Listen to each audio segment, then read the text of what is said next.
And I'm sure everybody over on X right now is like, where are they? They're always late. It was my fault this time, guys. All right, I think we were live.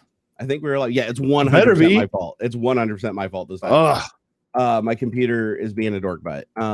It needs to be. I have all the parts upgraded thanks to Wendell, and luckily I bought the parts that I needed before I went completely broke. So I do have the cooling. All I had to do was buy the cooling and the memory. Wendell gave me the motherboard, the CPU. Just the motherboard, CPU, and I take everything else out of the system. And then Hobbs.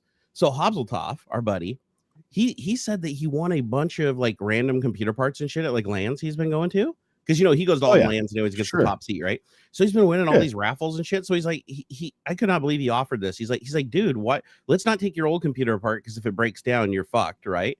If the new one doesn't work, he's like, I've got a spare case, spare power supply, spare this, spare that, spare this. He's like, why don't we just take your parts, make some of my parts, and just build another computer so that you can just take it over and swap it out directly, and then you can pull the 4090 over after that. And I was like, dude, man, that is like the nicest offer I've ever heard, man. Like, seriously, I am lucky to have the friends that I have because I would be royally fucked in my current situation without them. Like, seriously. Life, unfortunately, hasn't been going all too well for the Barnacules. But I don't want to woe is me this fucking stream. We're going to have some fun because I didn't stream all last week. So we're going to have some fun today. Let's see here. And I actually got for me, this is a lot on a Saturday. I got 3.5 hours of shut-eye. Nice. For me, that's a lot. I usually only sleep for an hour, or I just stay up till the next day to do the stream because it's early for me. I usually wake up. Yeah, my sleep schedule's so fucked up. My entire house like wakes up, like even Xander, because he's homeschooled, we can do whenever. It's like we usually wake up like around like 1 or 2 p.m. Sometimes I'll even wake up at like 5 p.m. if it's a bad day and I'm really hurting. And it's like it's weird when you wake up and it's dark outside, and then you go to bed when the sun comes up. It's like it fucks your circadian rhythm so bad. All right, let's see. I think I misspelled something in the title. Let me fix that really quick before anybody takes notice of that.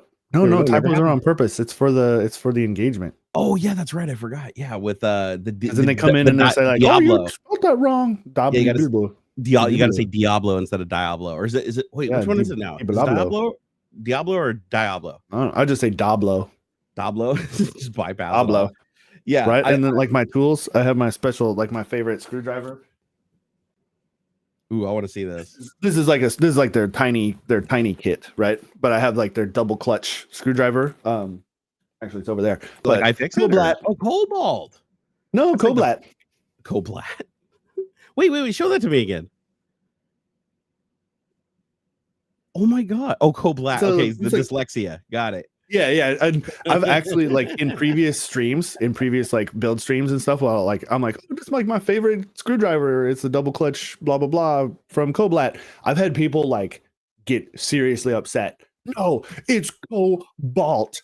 Oh yeah. And I'm like, yeah, like bro, I can read. Like I know. It just like it's like my power supply tester is built by Thermal Talkie, right? Like I'm just fucking around. Chill out. The funny thing is, if you call it Thermal Take, people still correct you and say it's Thermal Talkie, which is weird because it's like I've heard it said both ways. No, I asked somebody who worked at the fucking company and they said Thermal Talkie once and slipped up, and I was like, okay, no, that's totally just a goof. Like that's just Well, do you know the story behind like how I actually became famous? Like what actually made me famous on YouTube? So there's only 2 videos. There's 2 videos. You can sum my entire YouTube career, the up all the way through the down, right? The thing that launched me from just being like a hobby YouTuber into being like, full-time making decent money back in the day. Now I'm fucking broke as a joke and I haven't made a video in like 2 years or whatever. You guys know the score. But the videos that launched me, there's 2 of them. The first one that launched me by far the most, that if I did not make that video, I would not be here today. We might not even know each other. Like I seriously wouldn't have even had a relationship with Future System because I never would have met Fractal Josh. Like literally the butterfly effect here is crazy. So if I had not made a video of me with 3 big TVs playing Diablo across 3 screens using Nvidia Surround, right? I had Nvidia Surround. I stretched out the window and the resolution by editing the INF file and everything. It wasn't supposed to play across triple screens, but I was like the first person to ever do Diablo across triple screens. And I was using, it wasn't even Nvidia cards back then. It was ATI. Remember before AMD got them? So I had this massive setup and I had a camera set up behind me so you could really see the scale of it. Like I'm sitting in front of these massive, like back then it was 42 inches, but screens, but that was huge, right? So I'm playing this game and all I do in the video is I say Diablo like 50,000 times instead of Diablo. That's the only thing The video itself, just me playing a game, nothing unusual about it. I have tons of other videos I've made of gaming that just really didn't go anywhere. Yeah. And I made that one video, and oh my God, did it trigger so many fucking people in the comments that it started this huge war of people like they were so mad at me for mispronouncing the name of the game. Dude, that's it. That they went to 4chan and started a viral thread on 4chan to attack me. And the thread was like, we need to take this fat fucker down. And it turned into this massive viral thing, dude. I got 20,000 views in one day because of a 4chan post. Now check this out. The next day, it was like 50,000 views. The next day, it was 100,000. Like it kept fucking arcing up until that video got, I want to say it's like at 1 million views, like something like that. Somebody go look it up somewhere in there, 800,000 or 1 million views.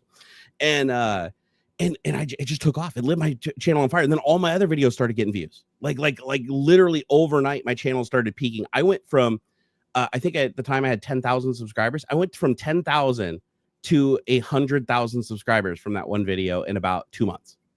So, and it was so bad. It went so fucking hyper viral on 4chan that the original guy who made the 4chan post went back to 4chan and made post after post after post, pleading with everybody to please stop watching my videos.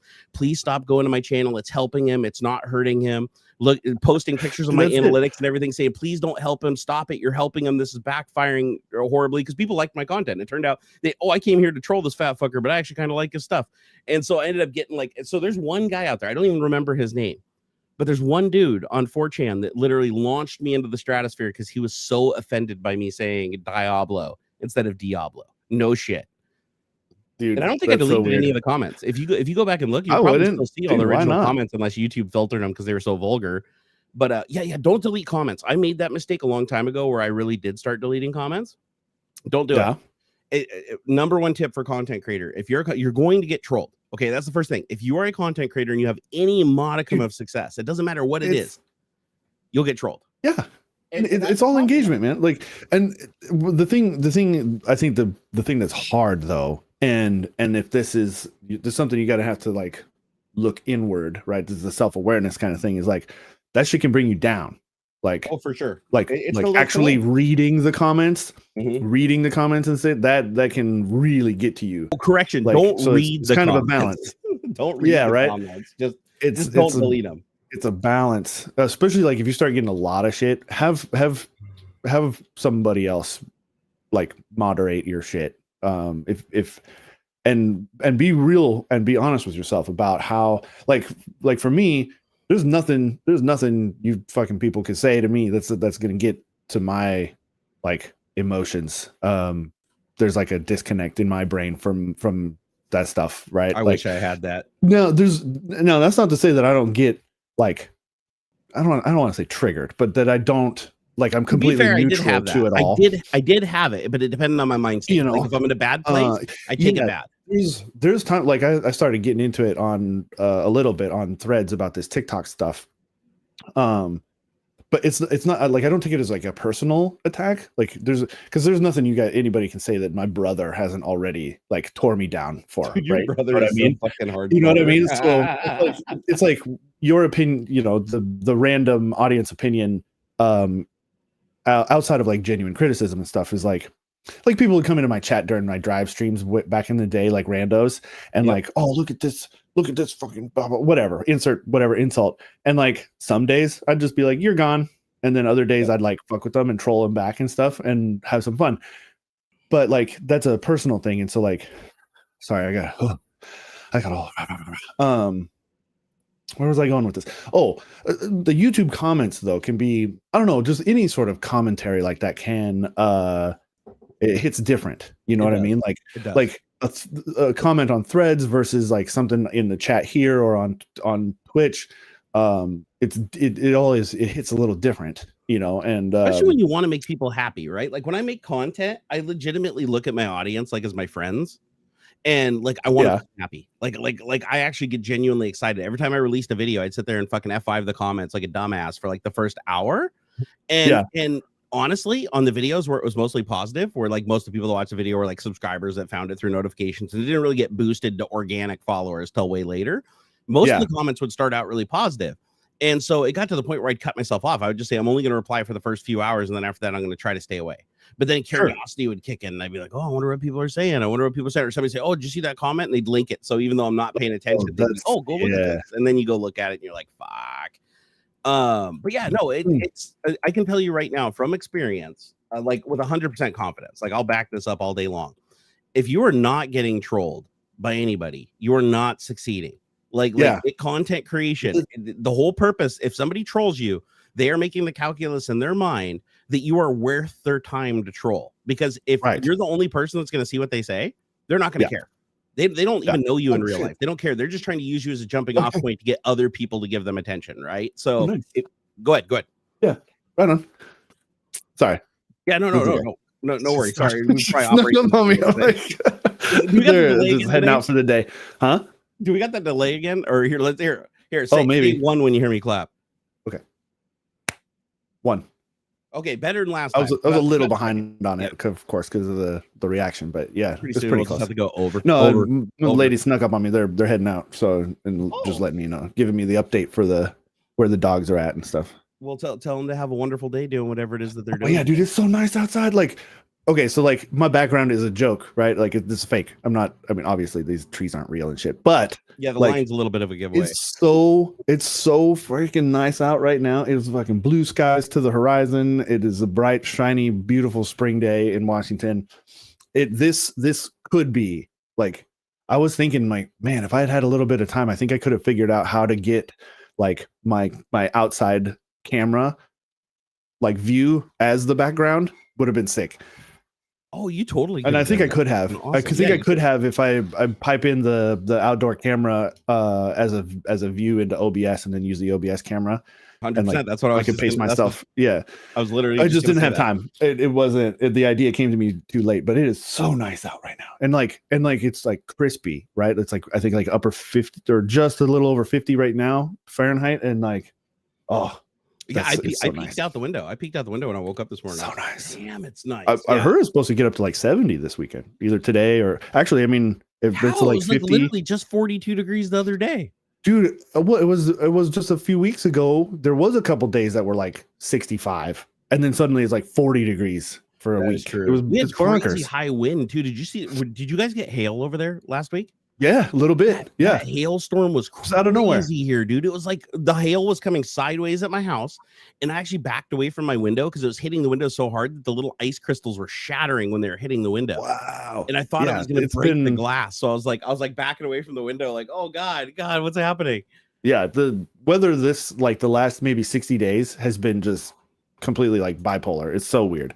Yeah, I guess one of the states had a crazy hailstorm recently that produced they have the golf ball hail. Like You've Texas. seen that? It was like it's usually like the plains. Tennis ball, dude. Tennis ball hail. They put one of them next to a tennis ball, and it was literally the exact same size. I was like, dude, that would I can see that. people. Yeah. Oh yeah. I've seen stuff like that, like out of Texas and stuff in the past. Usually it's that crazy hail like that's usually like in the plains area. Do insurance companies actually cover that, or do they like in an area just like with the tornado areas where like tornado insurance you have to get separately? I wonder if they do that in areas where you get hail, they don't cover hail damage either. I imagine you'd have to have some sort of extra coverage for that. Yeah, because I know like here, if a tornado blows your house up or whatever, insurance will cover it because a tornado is like a really rare act of God here. However, if you live in like the tornado belt of the United States, you have to actually get like this is what I heard. If you live there, please correct me if I'm wrong, but I heard you had to get separate tornado insurance on top of your normal homeowners insurance. Just like flood insurance or something in Florida. Well, not that you can get any sort of insurance in Florida nowadays, but or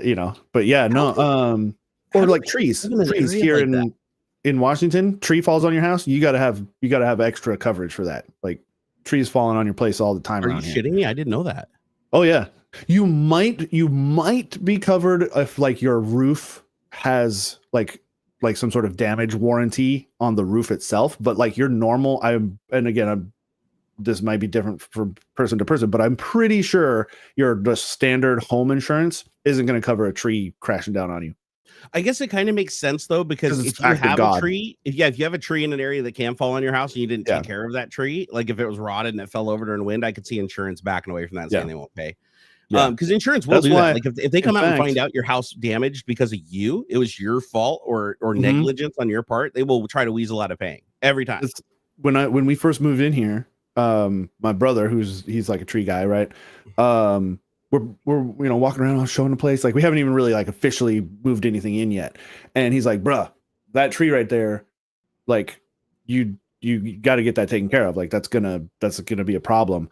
And it took like half a dozen phone calls to figure out whose problem it is, because like past the fence is not my property, right? So it's not my tree. With our neighbor, yeah. And I called the city or the county first, because like we're not technically inside the city. So I called the county and I'm like, hey man, I got this fucking tree. Like here's my address. Here's like the coordinates on the map or whatever. They sent somebody out and they're like, oh damn, sorry guy, like this technically isn't county property either. Like you're gonna have to figure out whose land. And they actually did that. They said, oh, it's these people who own that land. You're gonna have to call them up, and they're gonna have to take care of it. Well, that's cool. They told you who it is. Like they did, because when I let the rule, from what I understand, the rule's like, look, I let you know that this is a danger, and if you guys don't come fix it and something does happen, you're liable because that's your tree.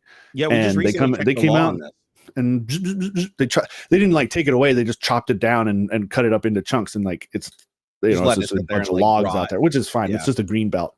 But there's another one that's like it's like caught in the Y of it's like a branch, but there's like a whole tree, like it's like stuck. And I'm like, man, one of these days that thing is gonna come loose and it's gonna take out my neighbor. It's gonna bang. It's gonna take out the fence, and I'm like, man. And in Washington State, the liability lands on whoever the roots of the tree, whichever land the majority of the roots of the tree falls onto. It's their responsibility. Yeah, it's totally whoever it is that's developing this area. The only reason I know this is because we just got a new neighbor behind my house that bought the house like in my backyard. If you go like about 50 feet, there's another house. And so between us, there's a couple of trees. There's like a little green belt right there, right?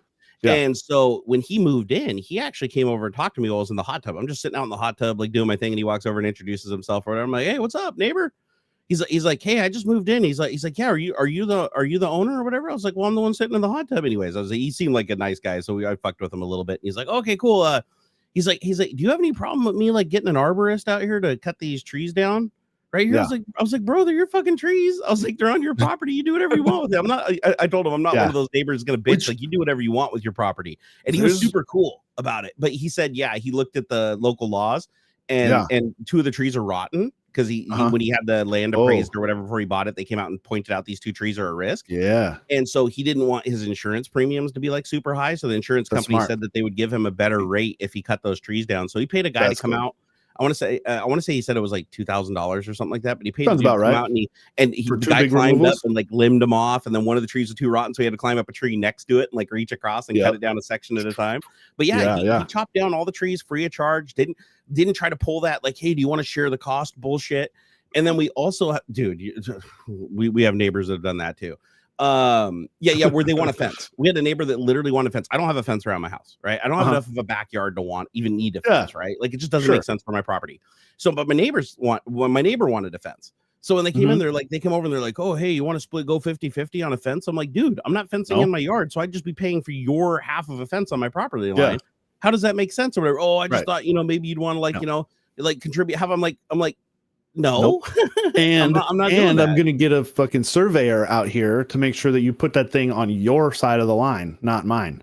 You know what? I've never actually checked that, but now I'm on really good terms with them, so I'm not going to worry about it for the moment. But if they ever sell the house to a jackass, you bet your ass I'll raise that. And that shit happens. Like it'll be 10 years or whatever, and like, oh man, this fence has just always been here, and then new people move in, and they're like, what the fuck? Like this fence, or whatever, and like maybe they want to build a shed or something, and so they got to get somebody out to like figure out where they can put it and stuff, and then they reassess the plot. And it's like, oh shit, your fence is like 10 feet into my property, bro. Like you move. I'm legally allowed. This is my fucking fence. It's on my property. I'll take your fucking fence out. That kind of stuff. People do that though. That's like you're 100% right. Insane. You're 100% right. Or what they'll do is they'll take their fence and they'll literally build it on the property line, but put the fence on your property. Yeah. And it's like, no, that's my fence now. You just built me a fence. Thanks. When I was in California, my stepdad's property was kind of landlocked. Like he's technically surrounded by a bunch of other properties. So there's like an easement to get to his plot, right? and one of the neighbors has got a bunch of like, I don't know, that's like black walnut or something, right? They're like endangered trees. You're not allowed to like trim them up without like a lot of fucking permitting and stuff. But the branches would like fall into the easement, this road, basically, this dirt road that's so you can get to the different properties and stuff, especially my stepdad's. Like an easement? But he was such a dick. Like a big fucking branch. Like half this tree fell into the roadway, this dirt road. And he's like, it's not my problem because it's off my property. He's like, no, fuck you. I'm not going to take care of this. Like, I can still get to my house, so fuck you. And like, it was a big fucking deal, man. We had the same problem, fucking back and forth, like coming close to like almost suing the guy. And eventually my stepdad was like, whatever, fuck this. I just take a chainsaw and cut it all up and just threw it into his property, and just enough to like make it through. Said, fuck you, man. We had almost the exact same problem. Buttheads. Almost the exact same problem growing up, because we had 65 acres growing up. It was wetlands. You couldn't really develop it. My grandpa, he couldn't afford the property taxes on it anymore, so he sold it to this guy that in the contract that specifically says it's wetlands and you can't develop the land. So he sold it to the guy who signed a contract, said he wouldn't develop the land under, because it's a wetland or whatever, and he wouldn't try to annex the land or do anything, right? So he sold it to him dirt cheap. And this, like my grandpa, he always regretted this till the day he died. He sold it to him for 65 acres for $250,000 in Washington. Yeah. Now, granted, this was like, 40 years ago, but still, $250,000 he sold this land for. The second the guy moved in, he already filed court paperwork to have the property like appraised, or not appraised. What do they call it? Rezoned. And he had it zoned from wetlands down to 10% of it was wetlands when it was 100% before. And the only reason we were allowed to have the house is because my grandpa built it back before they passed the legislation that said you couldn't build on the wetlands. And so the property was basically like useless for development. He got that turned over through like a corrupt official, and they signed new paperwork zoning it to 90% commercial, which made the land value go up to $10 million overnight. Then he came in and stripped all the timber off the land, which again, the contract said specifically he wouldn't haul any timber off the land except for what was necessary for his own survival and his own use. What does he do? He comes in and just rips all the timber off of, like, I'm going to say 80% of the land he stripped. It just looked like we growing up, I was so sad. Like, our whole family was just devastated by what this guy did. So then he sold the timber for another like $5 million. So he made like $15 million in like the first 2 years off of a $250,000 investment. He violated everything in the contract, but we couldn't sue him because he had better lawyers and money, and we didn't have jack shit. Yeah, and so because the $250,000 just went to pay off the remainder of the mortgage on the house and a bunch of other shit, and to buy my grandparents a new house out in Belfair. That's why they sold it. Yeah. So yeah, but to the point where it's like your story is, our property where our house was built, we had 5 acres, but unfortunately it was right in the middle of the 65 acres we sold. So we had an easement, which is an agreement, just like you had an agreement of like a road where you can drive through their property legally to get to your house and from your house, right? They have to legally keep that easement so that you can get in and out. Well, he would drive skidders across this thing and leave like fucking 3-foot ruts in the road to where a car would just bottom out. Oh, like, damn. You just drove through, you just bottom out the car. Or he took so much timber off the land that water started skating off the hill instead of, seeping into the root system. It started creating these like floods that were coming down and just washing out the easement. So the road would just be gone. We'd be driving down our driveway and it'd just be like a 15-foot section of road just gone, washed away in a river. Because there's a river that ran through the property too, a little creek. But when it rained really bad, this creek turned into a raging river and it just wiped out our driveway. Every single time this happened, I swear to God, it was like twice a year. Something would happen to our easement. He wouldn't do jack shit. So we end up having to like go find people to come and help us and get down there with shovels and chainsaws and dig the thing out and like, try to cut down what few trees we had left on our property that we could lay across and put mud over it and rocks and shit to fix it. We had to patch that road so many times, but he wanted nothing to do with it. He's like, no, I'll let you guys drive through the property to get to your house, but I'm not doing shit to maintain the easement. But just like you said, he had a legal requirement. It was written into the contract that he had to maintain the easement. Like, that was a condition of him purchasing that land. And he never did. And the reason he didn't is because he knew that my grandpa didn't sue him when he violated the contract the first time. So he knew he wasn't going to sue him over a road. If he's not going to sue him over $10 million lost or whatever and violating the contract, he's not going to sue him over an easement. So because he knew my grandpa couldn't really sue him and didn't have the resources, he just got off on like trying to screw him over. Man, and I hated that guy. It was seriously like, what is it? The McCoys, the Hatfields and the McCoys. That was like me. That was me growing up Blood with Ronald feud. Seepco, and he was in jail for a long time too. He got busted for a bunch of fucking financial crimes. But yeah, I remember growing up, we'd go out in the front yard and shit, and like fucking, I'd shoot my BB gun at his house. Good, I would. His house was like on his lawn. 150 yards away and down in a valley, so we were way up on this hill. Like this, our driveway was really steep too. That fucking was a scary driveway to drive in the wintertime. But up on the hill, so my BB gun would just be like artillery. I'd just be plink, and then I'd listen and hear a pop, clink, pop, and just bounce fucking BBs off his roof until he'd come outside and start looking around, wondering like what the fuck's going on, and then I'd like hide in the bush. Then go back inside, plink, plink. I drove that fucker crazy for years, and he never knew what happened. He never knew. Hope you're watching right now, Ron, you dick. Although he's probably not alive anymore. He was pretty old back then when he bought the property to begin with. But yeah, he was one of those dudes where it's like, you know, something's up because he comes in, he's got his little suit on in fucking Kitsap County, which is like the most redneck district in all of Washington. And his wife is like 20 years old, and like, you know, and he's like 80. I'm not shaming. Hey, if you can get that, knock yourself out, man. Like fucking congratulations. But I'm just saying, these are some red flags, Grandpa. Maybe you shouldn't be selling this property to this dude. He doesn't take me as the honest type. And plus, he had moved up here from Texas, and his reason for buying the land, he told my grandpa, he's like, yeah, you know, I'm retired now, and I'm just looking to settle down and, you know, start living like the nature's life, and, you know, with the creek running through here and the beautiful timber. It's a wonderful place to live.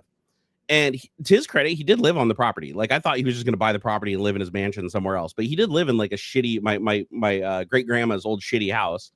And he had it renovated and everything, but he did live in this tiny little house down at the bottom of this thing. The one piece of the property he didn't strip mine. He like kept his little oasis, but everything else got fucked. And like we had our water supply like broken every 3 months because our water came from an artesian well that was in the side of the hill. Like it was basically like, you know, we had like a pipe that went down into the hillside that went down a couple 100 feet or whatever, and then it would draw water from this artesian well up into a holding tank, and then gravity feed would push it down the hill. And it'd give us great water pressure. Like we had amazing water pressure because, like, you know, the tank was, you know, several 100 feet above where we were at. But our water would just die like every 2 or 3 months, or mud would just start coming out of the faucet. You're like, what the fuck is going on? And it was because he stripped so many trees off the property that the trench that we dug that had the pipe underneath it in the ground, it was so muddy when it rained, and it would slip so bad that it would basically, the mud would uncover the pipe. And then bears would hear the hissing sound of the water rushing through the pipe and run over and bite it in half. So every like 3 months, we were going up on this hill, having to walk up through like fucking treacherous woods. Well, he strip mined a bunch of it, so it wasn't that bad. But walking in the mud, you know, hands and feet trying to get up on this hill, trying to find one patch in like a run of several thousand feet, trying to find out where that pipe got exposed and where the bear bit it. And it was bad, dude. It was like, and so every time we'd go get we had our little pipe mending kit that was like, you know, a pipe that was oversized that we could slide over the two sections and then just pipe dope it. And so I bet you in the you know 20 or the 17 years I lived there, I'd be willing to bet that we patched that line over 300 times. Like it was seriously, it was all the time. And sometimes it was in multiple places too. Like we'd go up and have to patch it in like 4 or 5 places, because if there was a single hole anywhere in the run, it would lose its prime and it'd suck in air, and then it wouldn't, the water wouldn't feed properly. And so anytime a bear or something bit a hole in this line, which was all the time, all the freaking time, but it was, the Seepco guy just fucked us so bad, dude. The easement, our water supply was in jeopardy all the time. And then the worst part about it is my dad, you know, put everything he had into owning that property. And then I told you a story about how my aunt screwed over. The second my mom died, my aunt went back on her word, had my grandma steal the property out from underneath him, because he had a verbal contract with my grandma after paying for the house for 30 years. And she basically said, nah, my last living daughter, I'm just going to give it to her. So she kicked my dad out after my mom died, after saying she'd let him, you know, keep what he paid for her. Anyways, a very, very, very dark story. But the only like slight good silver lining to this is that my shitty aunt, my absolute piece of shit, shitty aunt that I fucking hate and can't wait to die, she has to live on that property for the rest of her life because she's fucking bankrupt and flat broke. And the easement is still all fucked up. The sewer system's all fucked up. Last I heard, the ground, you can't even plant anything on the ground because basically the earth is so salted or whatever from all the industrial mining shit that went on around there. Yeesh. So you can't grow nothing. And apparently the front yard is like basically eroded away and fell into a river. So the house is basically on a cliff now. So, and it was already falling apart when I left years and years and years ago. So at least I have the at least I have the pleasure of knowing that she has to spend the rest of her life in that like broken down shit shack because my dad ain't there to fix it anymore because he was the only thing holding it together. But yeah, karma's gonna get her. Karma's gonna get her. Hey, what comes around, right? What goes around comes around. That's what I say. But I'm not gonna get in trouble. I'm gonna wait for her to do herself in, and then I'll go take a big old dump on her grave, and I'll live stream it too for you guys. So I'll have to do it on Kick though, because I don't think they allow me to take a dump on people's graves on here, but they will let me do that over there. God, dude, that platform is crazy. Like the shit that I've been watching some of these YouTube videos talking about. Did you see this? This is a little bit of a tangent, but did you see that Aiden Ross got what's that fucking dude's name? The misogynist. Tate. Yeah, I saw that. Fucking Aiden Ross got his buddy arrested by being such a dumbass. He read his tweet. He read his SMS, his private SMS message, live on a live stream on Kick, and within 12 hours, the police went and arrested. Fucking already forgot his name again. What is it? Tate. So Andrew Tate, he got arrested because he sent a text to Aiden Ross saying, "Hey, bro, I'm about to leave this country and never fucking come back. So this is your last chance to come down here if you want to like fuck around and piss off the police and do a bunch of illegal shit." Like he's basically, "Come on, let's go. Let's fucking get down and party because I ain't ever coming back. We can burn the place down. I ain't ever coming back." So he reads this SMS message live on stream. Doesn't realize he's not putting it together. He's just reading it all down. Oh, so I guess he's never going back. He's never going back to Romania. So, but the problem is he's currently being, investigated for like several rapes around the world, like UK, one in Romania, human trafficking, like a bunch of other stuff. Yeah, Romania's got him for wants him for a bunch of stuff, and then UK for similar. Yeah. So him and his brother got released after already being in jail for a long time, pending the end of the investigation. Like basically, like you're on house arrest. Basically, you can't leave the country. And so by him sending that message to Aiden, he violated his terms of his like parole or whatever. So now him and his brother, even his brother who didn't even say anything or texted, they both got thrown back in jail, and they're going to hold him there until the investigation's over. Good. And they're even going to extradite him to the UK once Romania's done with him. Then they're sending him to the UK so he can face trial there too. So yeah, he was literally this close to leaving the country and getting away with everything. Like basically just going to some country where nobody can touch him. And Aiden, his best friend YouTuber guy, right? Just fucking threw him under the bus. And I was like, dude, that is such a poetic justice. Like, it's amazing. Hey, Louis Lurso, thank you for the 10 euro super chat. We love you, brother. Hey, let's get. Hey, wait, why is it not making sound? Yeah, brother. Thank you. Wait, I can do the Barnacules solo thing. Oh, I forgot. You can't see. I didn't turn on the virtual camera, did I? My bad. Oh, not the combined feed. That's fine. Whatever. Right. I mean, people are like, "Oh, Aiden threw him under the bus." Not really. It's the same as when Tate recorded that video in response to Greta Thunberg and had them pizzas in the video. And they're like, "Oh shit, we know where he's at because there's only this one pizza place, and he's got to be within a certain radius of this fucking pizza place."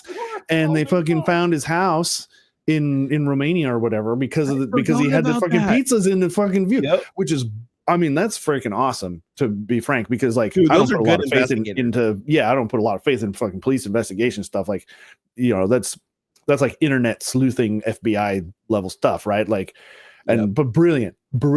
Wasn't the pizza box thing debunked? Maybe. It could be. I don't know. I saw the clip. I saw the clip with the pizza boxes in the scene. I did too.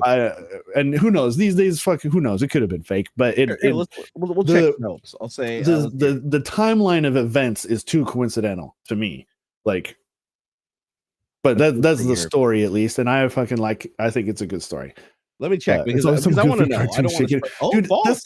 False. Here we go. It wasn't the pizza. Oh, good. So Snopes, okay, so here's the fact check. Did Andrew Tate's video of a Jerry's Pizza Box lead to his arrest? It says false. In late December of 2022, readers emailed us to ask if December 29th arrest of divisive social media star Andrew Tate in Romania had only been made possible thanks to Jerry's Pizza Box that was visible in one of his most recent videos. The pizza company is a brand that is local to that country. A popular tweet that pushed this rumor said Romanian authorities need proof that Andrew Tate is in the country, so they reportedly used his social media posts. His ridiculous video yesterday featured a pizza box from a Romanian pizza chain, Jerry's Pizza, confirming he was in the country. This is absolutely absolutely epic, says whoever. It says, however, we soon found out the rumor was false. So good eye on you. Ramona Bola, a spokesperson for Romania's anti-organized crime agency, said that the rumor was funny, but unfortunately not true, according to the Associated Press.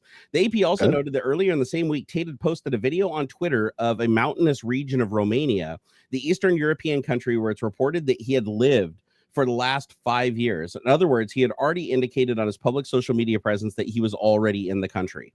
In the video that Tate posted with Jerry's Pizza Boxes, he appeared to be attempting to respond in a clever manner to an extremely popular comeback tweet from Swedish environmental activist Greta Thunberg. As we reported in a different story, Thunberg's tweet had mocked Tate for the small dick energy joke. I remember that. After he had originally mentioned her name while bragging about his luxury car collection and their respective enormous emissions.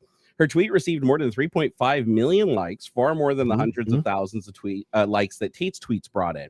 And then it says, Tate was initially detained for 24 hours on charges of human trafficking and rape. His brother, Tristan, was also a part of the arrest, as there were 2 women, one who was described as a former policewoman. It is unclear if Tate will be released, but his Twitter account did show new tweets as of December 30th. Okay, so they're saying, but here's the thing. It wasn't necessarily the pizza boxes that led to them finding him, but I think it was like an extra piece. Like it could have been a exactly. Yep. So check this out. So I think that now Snopes has to go with the facts, right? You have to go with the facts. And the facts are the police department said they didn't use that, but based on the timing and the fact that a viral tweet happened before they arrested him that called out the pizza box, I could imagine narrowing the scope.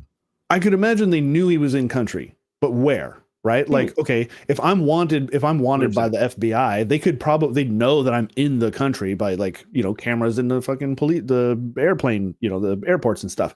But like, where am I? Where am I in the United States? Like, the fucking States is huge, and then it's like, oh, well, he went to Jerry's Pizza and there's only how many Jerry's Pizza. So like, we're going to fucking requisition all the records and stuff. And like, I'm sure they narrow something like that. Right. Like maybe, but maybe we'll cut back on saying like, oh, well, here's how we'll know. Here's how we'll know for true, Ox. If the police department comes forward again and says, oh no, we didn't arrest him because of Aiden Ross's message, we arrested him because of a previous investigation. Well, then we know they're lying their ass off and the pizza box totally was involved. The text message thing is totally different, because like that's hey, I'm blowing this popsicle stand and I'm violating my parole. And he left no room for interpretation. He was like straight up, let's do a bunch of bad shit because I'm never fucking coming back. Right. Like that's a different thing. That's like, again, like if I'm on parole, I'm not allowed to leave the state. But if I text Jerry and say, hey man, let's go to Vegas, and he reads that out or I'm on stream here and say, hey man, oh yeah, I'm going to be in fucking Vegas. Like, let's go. That's admitting that I'm about to violate my parole. And if you're out on a bond, and somebody's like pushing money for you to be on release, which I'm sure the Tate brothers probably have some kind of bond too.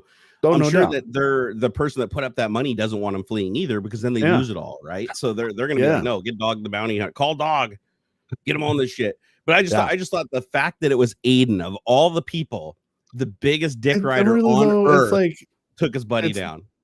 Like, not that surprising. Yeah, it's like. It's not, but he's got to just be thinking like, oh, what have I done? Because he was if you guys go back and like look at it, the bromance there, it's like like Andrew Tate would fly in and just do video after video after video of him just shitting on this guy and tell him how weak he is and how feminine he is and how stupid he is.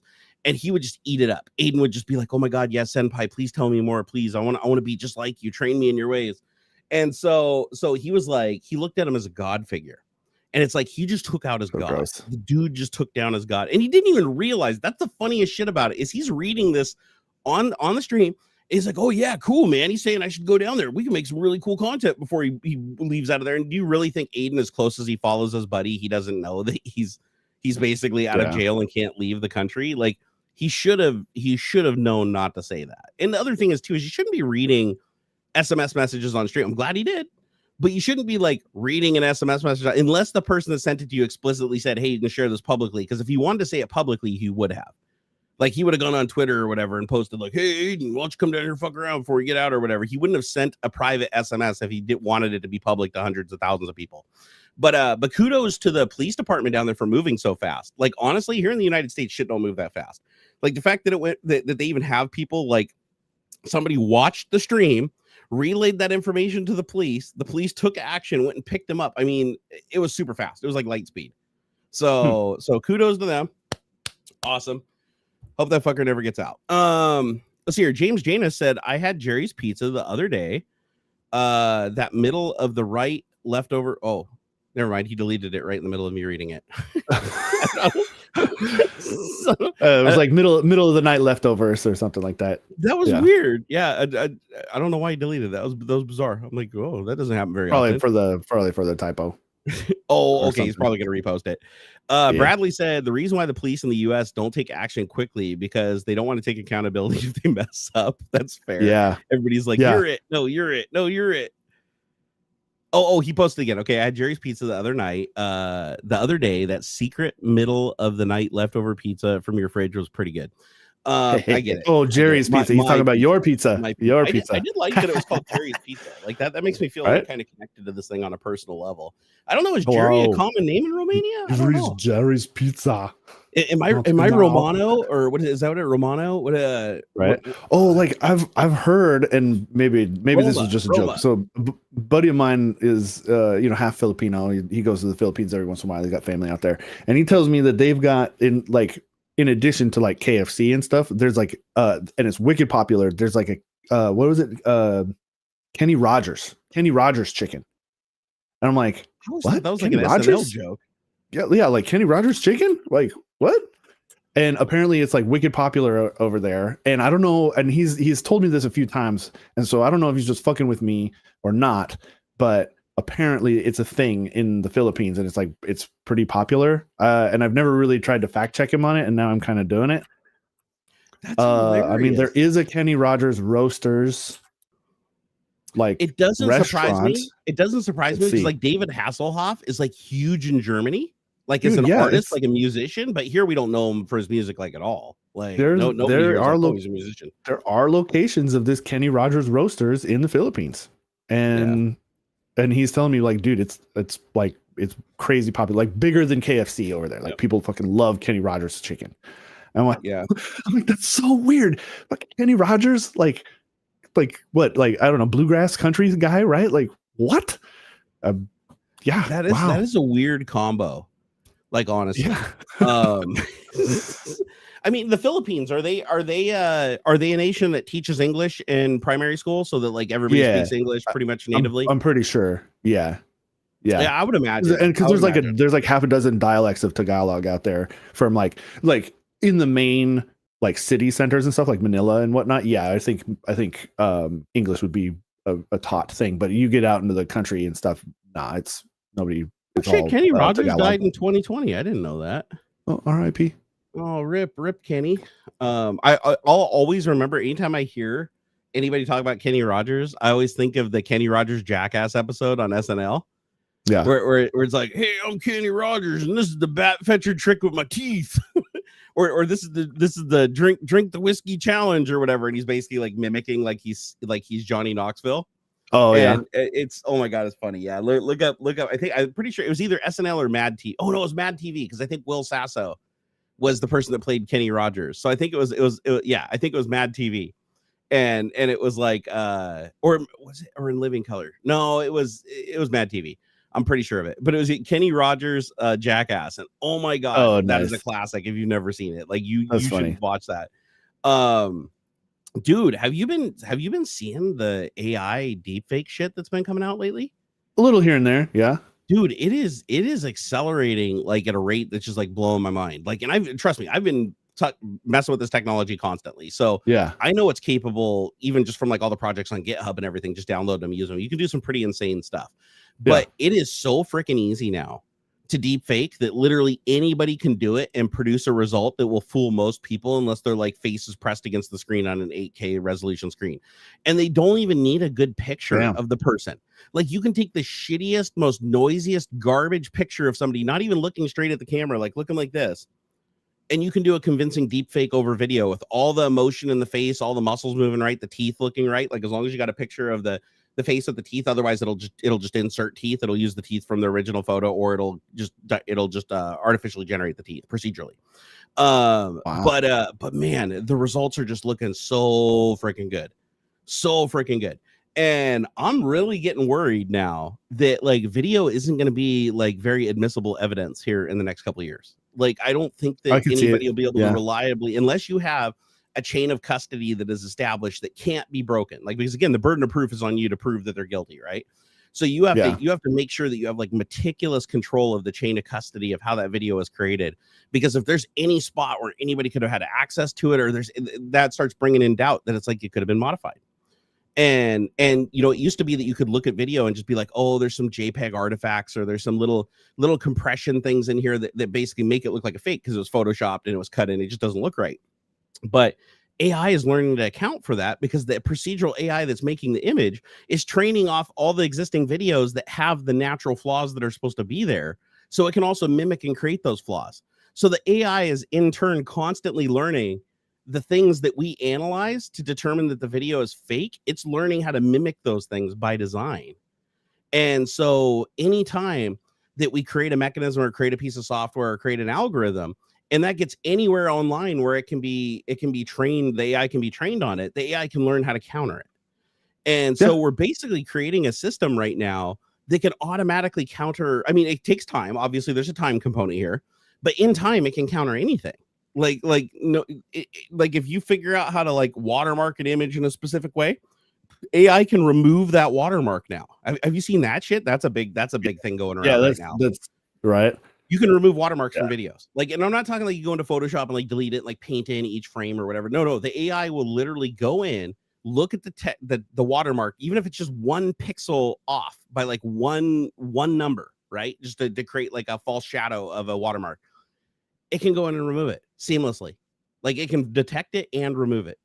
And so apparently, I haven't tried it yet, but apparently there's an app on iOS, and it's probably on Android too, but there's an app that you can get where you can basically load an image and just outline the text wherever you think the watermark is in the picture. You do have to give it some clue, but you show it like where the watermark is, and it'll go in and actually use AI to remove it. Like, each frame it'll go through, regenerate it, and procedurally create all of the missing video data that would be behind the image, and convincingly reproduce it. And so the watermark's gone. So now what's happening is people can take watermarked video, because a lot of people will upload watermarked video to YouTube, and then if somebody copies a little piece of it, they can still detect it in the system because of the watermark. Oh, sure. And now, because they can remove the watermark, it makes the content look unique. So now it's almost worse for you to watermark your shit, because if you don't watermark your shit, it'll still match a copyright if somebody just directly copies it. But now if somebody runs it through the watermark removal process, even though to the human eye it looks exactly the same because the watermark wasn't really visible to begin with, now it shows as a unique piece of work, and the content system can't take it down. So it requires manual intervention. So one of the biggest things that really blew me away, and I'm going to admit it, I'm embarrassed by this, but I actually did get fooled by this. I want to be clear. Like, I did actually get fooled by the scam for a whole whopping 15 minutes.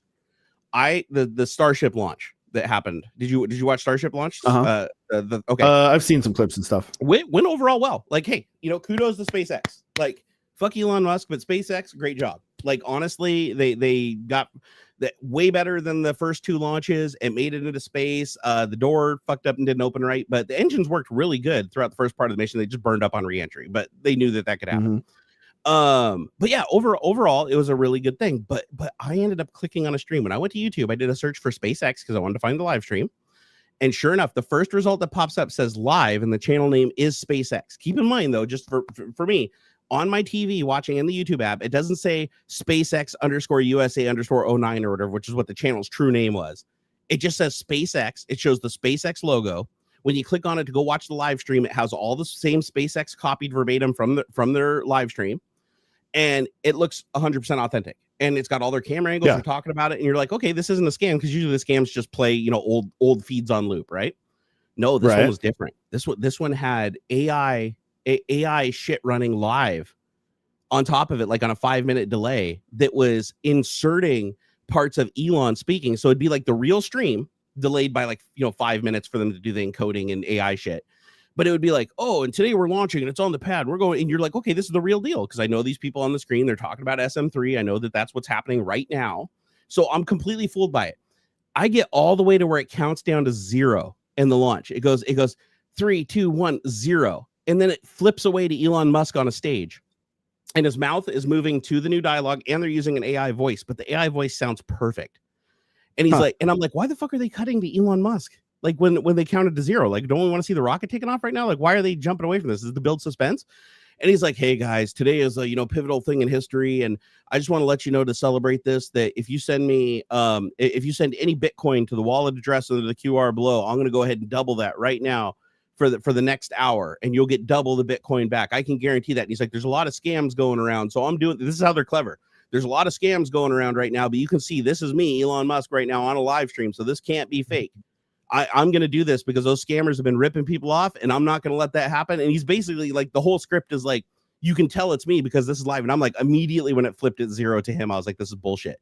But it was convincing. Like, it was him on stage. His lips were moving with the new dialogue as he was walking around and talking on the microphone. And the dialogue that he was saying actually was voice to voice. It wasn't text to voice. So it had the emotion and inflections and everything in it, but with the perfectly cloned voice. And I was like, holy shit, this is going to fool people. You know how many people were watching that stream? 100,000 live viewers. 100,000. So then I went to look for the official SpaceX live stream because I'm like, I couldn't believe I was duped. Like, I was so embarrassed. I was like, oh my God, I can't believe this. Now, granted, I watched 15 minutes. It's like the Sony 2012. Yeah. Right. I watched a real live stream. It just wasn't the real live stream. Right. So then it flips over. I'm like, oh my God, my wife's laughing because I got fooled by it. And I was like, holy shit. I was like, is there even a launch today, or am I even thinking this wrong? So I went and found the right stream. But it turns out that Elon doesn't stream on YouTube anymore. He streams on X, and that would make sense. He bought X. He's trying to pimp it, right? He doesn't want to give YouTube any money. So he's streaming on his platform. So he doesn't even have a stream on YouTube. So when you search for SpaceX, the first result you get is a scam website with a scam live stream that's a clone, because there is no real SpaceX stream to compete with it. And so every time there's a launch, this happens, and YouTube doesn't do anything about it. That stream was running for 24 hours. The next day I woke up, it was still there. I reported it from 8 accounts just because I wanted to see if, like, maybe out of the 100,000 people, literally nobody's reporting it. So I reported it from 8 accounts. YouTube still didn't do nothing. I called him out on YouTube. I was like, this is bullshit. Like, you guys are telling me that you're not able to look at a stream that has 100,000 live viewers that's scamming people right now on a company that you guys have a verified account for on your platform, because SpaceX does have a web page for like videos and stuff. They just don't live stream anymore. It's like, are you fucking serious? Like I feel like in some ways YouTube is ignoring it on purpose because they just like the revenue it generates from having that many people on the platform watching it, and they're keeping like half the super chats, right? People are like super chatting and sending the money and shit like that, thinking that they're supporting SpaceX like they do on the SpaceX streams. And the scammers are keeping all that money from the super chats. YouTube gets 50% cut, and then anything the Bitcoin scam collects, they keep 100% of. But I was like, so then I was like, how many of these streams are there right now? So I went to search for SpaceX and scrolled down. Every page, at least 2 of the results on the page were a scam with the same thing. The channel was called SpaceX. Like, unless you clicked on the channel on the TV, went into the channel and looked at the actual @name, then you could see that it was like SpaceX _ some bullshit, right? But if you were just going into the video, if you just were looking in the video and the search results, it would say SpaceX and have SpaceX logo. So it was 100% believable. And so I was like, God, this is, and now with AI doing that, imagine if somebody was like, oh, you're not going to get a scam by me. And then Elon pops up on an actual live stream of something that you know is live. You've just witnessed a bunch of footage that couldn't be faked because it has to be live because they're doing the actual launch and everything's right now. But then it suddenly switches to Elon saying, hey, there's a lot of scammers that have been fucking with people, so I'm going to go ahead and do you a solid and give you guys the Bitcoin like the scammers were. Like, like that's a good angle for the scammer to take, because now they're like, and he's like, and you guys can tell I'm not scamming because I'm standing here talking to you right now. The scammers can't do that. And it's like, no, the scammers can do that, and they're using that angle to trick you. But I was like, God, they must be making some kind of decent money doing this, because imagine how much money it costs to not only create the stream with the AI and pay for the, because they're doing like, the live compositing and everything like that, not to pay for the AI services, but they're also, of those 100,000 viewers, the majority of those are bots just to boost the stream to the top. So they're running a bot network with probably, let's say 90% of them are bots. 90,000 YouTube accounts that are logged in, interacting with chat, hitting the like button while they're simultaneously doing the stream and using the AI services to like cut in Elon's speech and everything with a live stream that's delayed by 5-ish minutes. So luckily what I did is I clicked over to the real stream and I didn't miss the launch, because because they basically like they sped it up and then they changed the countdown to an older stream. where they did 3, 2, 1. So they were clever enough to do that because obviously they wouldn't be able to restream something that hasn't happened yet. So it was like, oh, we're in the countdown moments now. We're getting close to launch or whatever. And I didn't notice that the timer dropped by like 5 minutes. It went from like T-minus 20 to like T-minus 15, like in an instant. And I thought that, oh, maybe they just reclaimed some time. But no, that's where they spliced it into the old footage to show it on the launch pad and do the actual countdown. But I was like, you clever mother effers, man. So right now, that's proof that the scammers like absolutely are using AI right now, and they're using it in a big way. Like to do that, you would need to use face fusion. You would have to use some stable diffusion. You'd have to have the server, you'd have to rent some servers online or whatever that have enough of the power to do this live compositing. So you're not waiting an hour to create the fake clip. Like you need to be able to create it within 5 minutes because it's trailing another live stream. Or maybe they created it days earlier and then just spliced it in. That's possible too.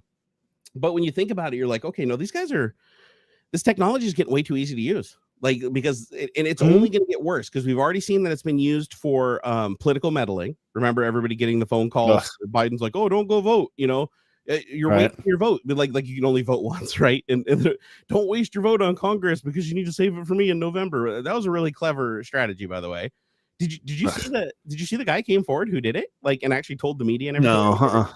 So the dude was just, apparently he's a magician, and he didn't get charged. He didn't get charged with any crime, which I thought was kind of funny. I'm like, so that's not a crime? You can actually just call and impersonate somebody on the phone system to like hundreds of thousands of people, and that's not a crime? Oh, I feel like not a crime because there isn't a law, right? Like not necessarily. Like I thought it was weird because he talked to the news, like straight up the news paid him for the story, and he's like, he showed him exactly how he did it. He paid a service called like Parrot AI or something like that. He didn't even like use the software himself. He paid a service to do it, and all he did was like upload a bunch of voice clips of Biden speaking. The AI service then clones the voice, probably using XTTS or whatever, same method I use. And then he can type in anything he wants and it speaks it. So during the news thing, he showed him live. He went to the website, logged in, and actually live made Biden say anything he wanted and played it back, and it sounded like really good. And so he's like, but apparently he wasn't the one that made the phone calls. He made the clip for them. But sure. Based on the content of the clip, he should have been able to infer what it was going to be used for, right? I mean, it's literally oh, vote November. Obviously, it's going to be used for a phone call. Like that one voiceover guy who didn't realize he was doing voiceover for like some anti-Semitic thing or whatever. I didn't see that. This is years ago. He was a guy on like Fiverr or something who you pay him $100 or whatever, and he'll read out a script for you in front of like a green screen, and you can paste him into whatever. He's just a voiceover guy, and it was like fairly coded sort of stuff. Like it wasn't like fuck the Jews or anything like that, but he like read out this, I think it was like called voiceover Paul, I think it was the guy's name, or voice actor Paul or something like that. And so he reads out the thing, whatever, blah blah blah, and then it gets spread around by like anti-Semitic, some anti-Semitic organization and stuff. Voiceover Pete, that's it, voiceover Pete. And he got some backlash for it because like, why are you out there? And he's like, you guys, like, I didn't like if you just took the words, it doesn't really make like it seemed fairly innocuous, but then they put it into like videos and stuff of other bad stuff like that. And I think he ended up getting kicked off of the platform for a minute, and then but like once the whole story came out, like a bunch of people rallied around him and he became real big kind of famous. I get what you're saying. So like he was like saying something like, oh, and national pride is at an all-time high and blah blah, but then they're showing like video footage while he's saying that like is implying he's saying it about like here let's see, we'll bring this up on because you can change the context of anything anybody's saying by just changing how it's framed, like cutting it up, or you can actually just add video to it that changes the context, right? If what you see if you end up seeing like Nazi propaganda or whatever, when the person's like, I really love these people and they're great people, he might be talking about like the Sunday church people, but if they show that video while he's saying that, it sounds like he's the one endorsing them, like he's referring to whatever you're currently seeing. So there's a lot of tricks you can do to put words in people's mouths, so to speak. As a matter of fact, same thing happened to me. Do you guys remember the N-word scandal with me back in the day? So I was on Twitch, and a guy came in, and his name was KNEE-GER. Yeah. Don't say it, but I when they were coming in, I read the name because back then I wasn't very seasoned, right? So I read the name, but it didn't even sound like the word. Like it was like there was way too much of an emphasis and a pause, and it was like I was drunk. But as soon as I said it, I was like, "You motherfucker!" I was like, "You get out of here, you dirty racist piece of shit or whatever." And I banned him, and then I reported him to Twitch, and I told the mods, "Hey, go report that fucker." And within probably before the stream even ended, there was already a YouTube video that was like, breaking news, because this is back when I had like, 2,000 live viewers and I had my YouTube channel was booming with, 12 million views a month. And so there's a video on YouTube somebody links me to, and it's like, oh, Barnacules drops the N-bomb or whatever, world is shocked or something like that. And you go there and he literally just cut the clip perfectly and took out the silence between the way I said the word, so it just looked like a natural like frame jump in the stream. And it literally looked like I was saying it. Like I was like, "Hey, welcome to the channel, and then I said the word, and he framed it perfectly. So when you watched it, it looked like I really was like calling him that name. And so my Twitter absolutely blew up. I think even like fucking Shitstar retweeted it or something. And I'm just getting blasted by thousands of people. I basically had to like lock my account down and I had to go create luckily I had the original video recorded. The VOD was still there. So I went and pulled out the whole clip, I had to upload it and link it to everybody that was messaging me for like weeks. I still had people after weeks and weeks and weeks. I still had people that would see that video because I couldn't get it taken down. YouTube said it didn't violate their terms. So he was allowed to have that video. And I was literally doing damage control on that shit for months. And it was all because this guy framed it like on purpose. And he was the guy that did it, obviously, because he immediately clipped it and went and published it and everything. So he didn't even finish the stream. So he got his little bite. He did that and he drug me through the mud. And I still had people messaging me like, "You dirty racist fuck. I hope you die. I hope your kid dies. I hope your wife dies." Like these people, like, it's like you didn't even see the whole clip. You're basing this on a really harsh cutoff in the middle of like a 3-hour live stream. But that's what people do. That's what people do. They hear what they want to hear. Like if they don't like me or they don't know who I am, they automatically default to I must be a bad person, right? They make that assumption. And sadly, we do that a lot today. That's a big problem that we have in society here, is that everybody just immediately assumes the worst. And then once they figure out the truth, then they feel embarrassed that they made such a mistake. So instead of apologizing for it, they just double down. And they're like, "Oh no, you look like a guy that would say that. Oh, maybe you didn't say it that time, but I'm sure you've said it before another time." It's like, what the fuck are you even talking about? Like now you're saying that I must have said it another time because I didn't say it this time. Like, what the fuck are you talking about? So but yeah, that I learned a lot that day. And I was like, you know what? Keep your copies of your live streams, keep copies of your videos, make sure that you can always prove your innocence, because people will cut and paste you out of context. And I've had that happen in videos where people just like, there's a million videos like on YouTube. You don't see them anymore because, again, remember, people will only criticize you when you're popular and they can grow off of you. Right. If you're small and you're not getting views, nobody gives a shit.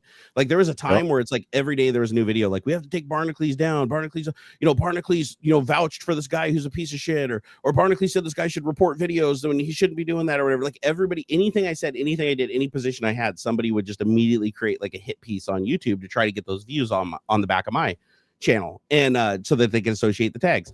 As soon as I no longer have any more views and I'm like basically non-existing and be like a couple 100,000 views a month or whatever, like there's no more videos that are like, "Oh fuck Barnacules, you can take Barnacules down," because they won't get any views because nobody knows who the fuck I am anymore.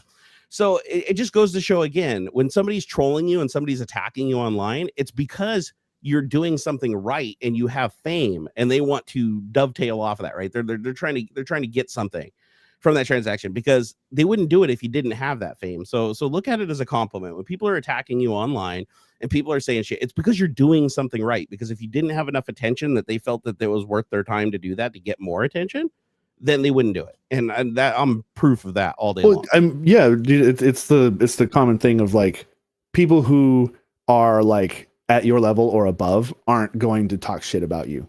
Right. Like whether it's business or content creation or whatever, you're never going to see people who are like more successful. Well, in general, you got shitty people out there, but in general, people who are like doing well don't shit on people like who are coming up. You know what I mean? Right. Like, because it's a waste of their time. Because what's the point? It's like they obviously, like, I don't know. It'd be like, I don't know, like John. Puget Systems, like talking shit about like Seattle built PC, like a smaller company that's doing well, that's on the come up, and like talking shit. Like there's they got better things to worry about than somebody else, somebody rising up. You know what I mean? Like there's no, I guess, I don't know. That didn't, I feel like that didn't come out right, but. The only exception to that is the people that create drama. If they make their money from creating drama, like if you're a drama channel and you have absolutely like no skill and you make your entire living off of just misrepresenting people's stories to get views and try to go viral, those are the channels that they do have an incentive to attack everybody above them, especially above them. Like they try to go after the big guy because they're trying to maximize their effect, right? But outside of that, people don't really do that. Like successful people don't really attack each other. Because if they're doing good in their space and they're happy and they got their thing going on, then they have no reason to attack the other person, because all that's going to do is potentially create drama and even drive people to their competitor or whoever it is that they're talking shit about, because those people are going to get interested, go over and see it, and it's not going to be what you described. And so at least some of them are going to stay. So it doesn't do good to like really do shit like that. So usually when you see attacks, it's usually against the smaller guys. Even the big guys, like when they attack something, they usually go after like the small guys. Like if somebody, says a shitty comment or something. I've done it a million times myself too, where it's like you cut and paste it on Twitter and everybody's like, oh, that guy's a fucking douchebag. And it's like, he might have said one thing to you, but now 1,000 people are dogpiling them in the comments. And it's one of those things where I think it's kind of funny when that happens, because I'm like, obviously that was the response that they were fishing for. So it's like win-win for everybody. And to boost the SEO of the video. But it's like, that's what you see. You're not going to see somebody generally who has a successful channel saying, oh, this guy that's bigger than me is like a piece of shit. That's a recipe for disaster. And trust me, there's people there. I know people, like a lot of my friends don't like each other. Like I'm one of those people that has friends that legitimately hate each other. Like, oh wow, I have friends that are content creators that are like, fuck that other content creator, and I'm friends with the other content creators like, fuck that content creator. Like they hate each other. That's so but weird. They will never say it publicly. They will never say it publicly. They won't interact publicly. They just stay in their own little lanes, even though they're in the same general area. And that can be tricky sometimes to balance that, but I just have a policy in that situation where it's like, listen, I'll hear you guys out, but I don't want nothing to do with it. Like if you guys have a feud, I'm your friend. Don't worry about who I'm a friend with. Don't worry about you guys. If you don't like each other, that's fine. I don't need all my friends to like each other. I just won't hang out with you guys at the same time. It's that simple. Yeah, and that's fine, right? Yep. Loki said, I can watch your stream, but YouTube strangles my buffering to 0 and it skips from time to time. It's something weird, and I have a good guess. Who's doing it. You know what it might be is, does the stream show transcoding options for you guys? Like, can you actually like knock it down to like 720p or? Oh, you can. Okay. Oh, actually, I'm only showing 1080p and 720p. Because the one thing I'm worried about is we're literally streaming at 25 megabit. Like I don't really have any reason to stream that high bandwidth. I don't know why we are still. I think it was just I was flexing because I had gigabit. I'm wondering if YouTube is just forwarding that live stream on without transcoding it. And so people are buffering and shit because they literally don't have the bandwidth to have 25 megabit of video playing. You know what? I should knock that down. Here, let's see if we can do that. I'll knock her down to 8,000 kilobits and see. I think I can do that live. Let's see if I just messed everything up. Okay, we just dropped to 8,000 kilobits per second. Let me see if the YouTube dashboard corroborates this. You shouldn't see a dramatic loss in quality either, because we're only streaming at like 1080 60 or something like that. So it made no sense to stream at that like crazy ass bandwidth. Everybody else, people are saying they have the full spread, 1080 all the way to 144. Oh, good. So, okay, so it is transcoding. Okay, if it's transcoding, then there shouldn't be any problem, regardless of how much bandwidth I'm pushing. But I love my Ziply fiber, dude. Like seriously, I would that's awesome. Not give up this shit for anything. Like right now, every tech talk we've done, I have streamed at 25 megabit upstream, and with everybody in the house using the internet, son doing school, VR stuff downstairs, never so much as a hiccup. I don't drop any frames anymore. I don't have any jitter. My ping stays rock solid. It's great. I will never ever, unless I'm forced to, depending on moving or whatever, I will never go back to cable internet, like ever. James said he knows it's not his internet. You got gigabit Wi-Fi. Oh, okay. All right. Yeah, no, but gigabit's badass. I actually, and some of my neighbors still don't even know that it's available to them. Like just the other day, I told one of my neighbors, like, hey man, do you got Ziply fiber yet? Oh no, I'm still Ziply what? It's like, dude, we just got it installed in like 4 or 5 houses around us. We all have gigabit for like half price, and you're still using Wave broadband, which is like 2.5 times the cost, and the upstream is 30 megabit. You get a gig, 900 megabit, but basically you get a gig down, but you only get 30 megabit up. That 30 megabit up just defeats the whole purpose. I mean, unless you're just one computer downloading a huge file or something like that, you end up, once you consume that 30 megabit, you can't send any more packets to request anymore. So you end up bottlenecking your internet connection like constantly. And so let's hear. Oh, Danger said, have I played Helldivers 2 yet? Yeah, actually, a follower of mine, and shit, I'll even say a friend, because he's been super helpful for a long time now. He's been a patron. He's got me into Star Citizen. I got to get back into that again. But yeah, he actually I check in on Star Citizen every few years. I paid Dude. I don't know, I paid my $25, I don't know, like 10 years ago. So every once in a while I log in, I download it and see what's going on. Apparently they're close to a 1.0. I saw somewhere that they're like close to a 1.0 release 12 years later and $663 million. I was gonna say they've been close for like at least the last 10 years, bro. I don't think I'm gonna believe it's so crazy. Apparently there's a campaign though, like the one that the 1.0 release is gonna have like a campaign that you can play through, like a full story driven single player campaign. Oh really? Yeah, check that it's out. called like Squadron 42 or something like that, I think. I'm looking forward to that, because I really want to do that. Hey, do you want to like we don't have to set a date right now, but like in the future, would you like to like coordinate a day where we can go jump into Star Citizen and check it out together? Sure. It's one of those games where it's fun to play with another person. Like it, yeah, man. Yeah, because then you can both jump in ships and stuff, and like, you know, fly around each other in formation, flying to gang up on people and stuff. It makes it a lot funner. So I am interested in Helldivers 2 as well, but like I kind of want to wait a bit, dude. It's just to see if they can keep the content rolling and I don't know, just to let things kind of level out. And here's what I like about it. So I've only played it now. Be fair, I've only played it for like 10 minutes. I'm basically at the end of the training area, right? Like I haven't even gotten into the actual game, but I already love the mechanics of it, because like you die, you just instantly come back to life. It's like just full blown. You're always playing. It's like it reminds me of like the Unreal tournament days, right? It's just like boom, you died. Okay, boom, back into the action. Let's keep going. And I love that there's like so much stuff you can do. The controls are a little bit weird to learn. That's why you have to go through the tutorial in the beginning, because like there's a lot of single click buttons and long hold buttons to get different effects and stuff, because it's a fairly complicated game with the loadout and what you can do. But man, it's cool, the shit that you can do. Like you can call for like orbital strikes, orbital resupplies, throw grenades, switch between 3 primary weapons. I haven't even gotten to the point where it's like, you know, you can get weapons and upgrades and stuff like that, but you can even change like your rate of fire for your weapon to like, you know, 25%, 50%, 60%, single shot. Like there's your zoom on your scope and everything like that. You can change all that independently, but it's all set up in a way that you can do this all on a controller, really fast pace in the thick of battle. And I think that that's really freaking cool. But it's like the graphics aren't all that like it doesn't, to me, it looks like it's fine. It's not like, you know, DirectX 12 ray trace graphics or anything like that. But the gameplay is like really fluid, really smooth, and the humor is hilarious. I laughed multiple times during the intro, because it's like one of the things they do is they're like, oh, we're gonna teach you how to bandage yourself up or whatever. So it's like, okay, walk over to the self-infliction, or what is it, like the self-infliction simulators or damage infliction simulator, and you go over and you push the button and a giant spike comes out and stabs you in the throat.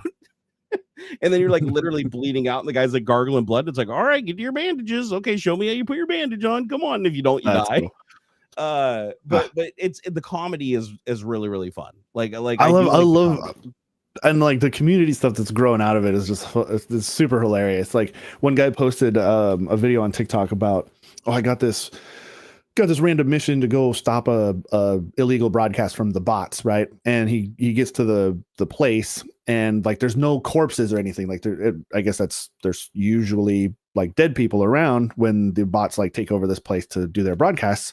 And he's like, oh, there's no bodies anywhere. And he's, you know, he kills the bots, and there's like, oh, there's like a strange message, weird language on the screen. And he's like, so I abandoned the mission, and like I went looking for the people that are like supposed to be here, like hostages or dead bodies or whatever.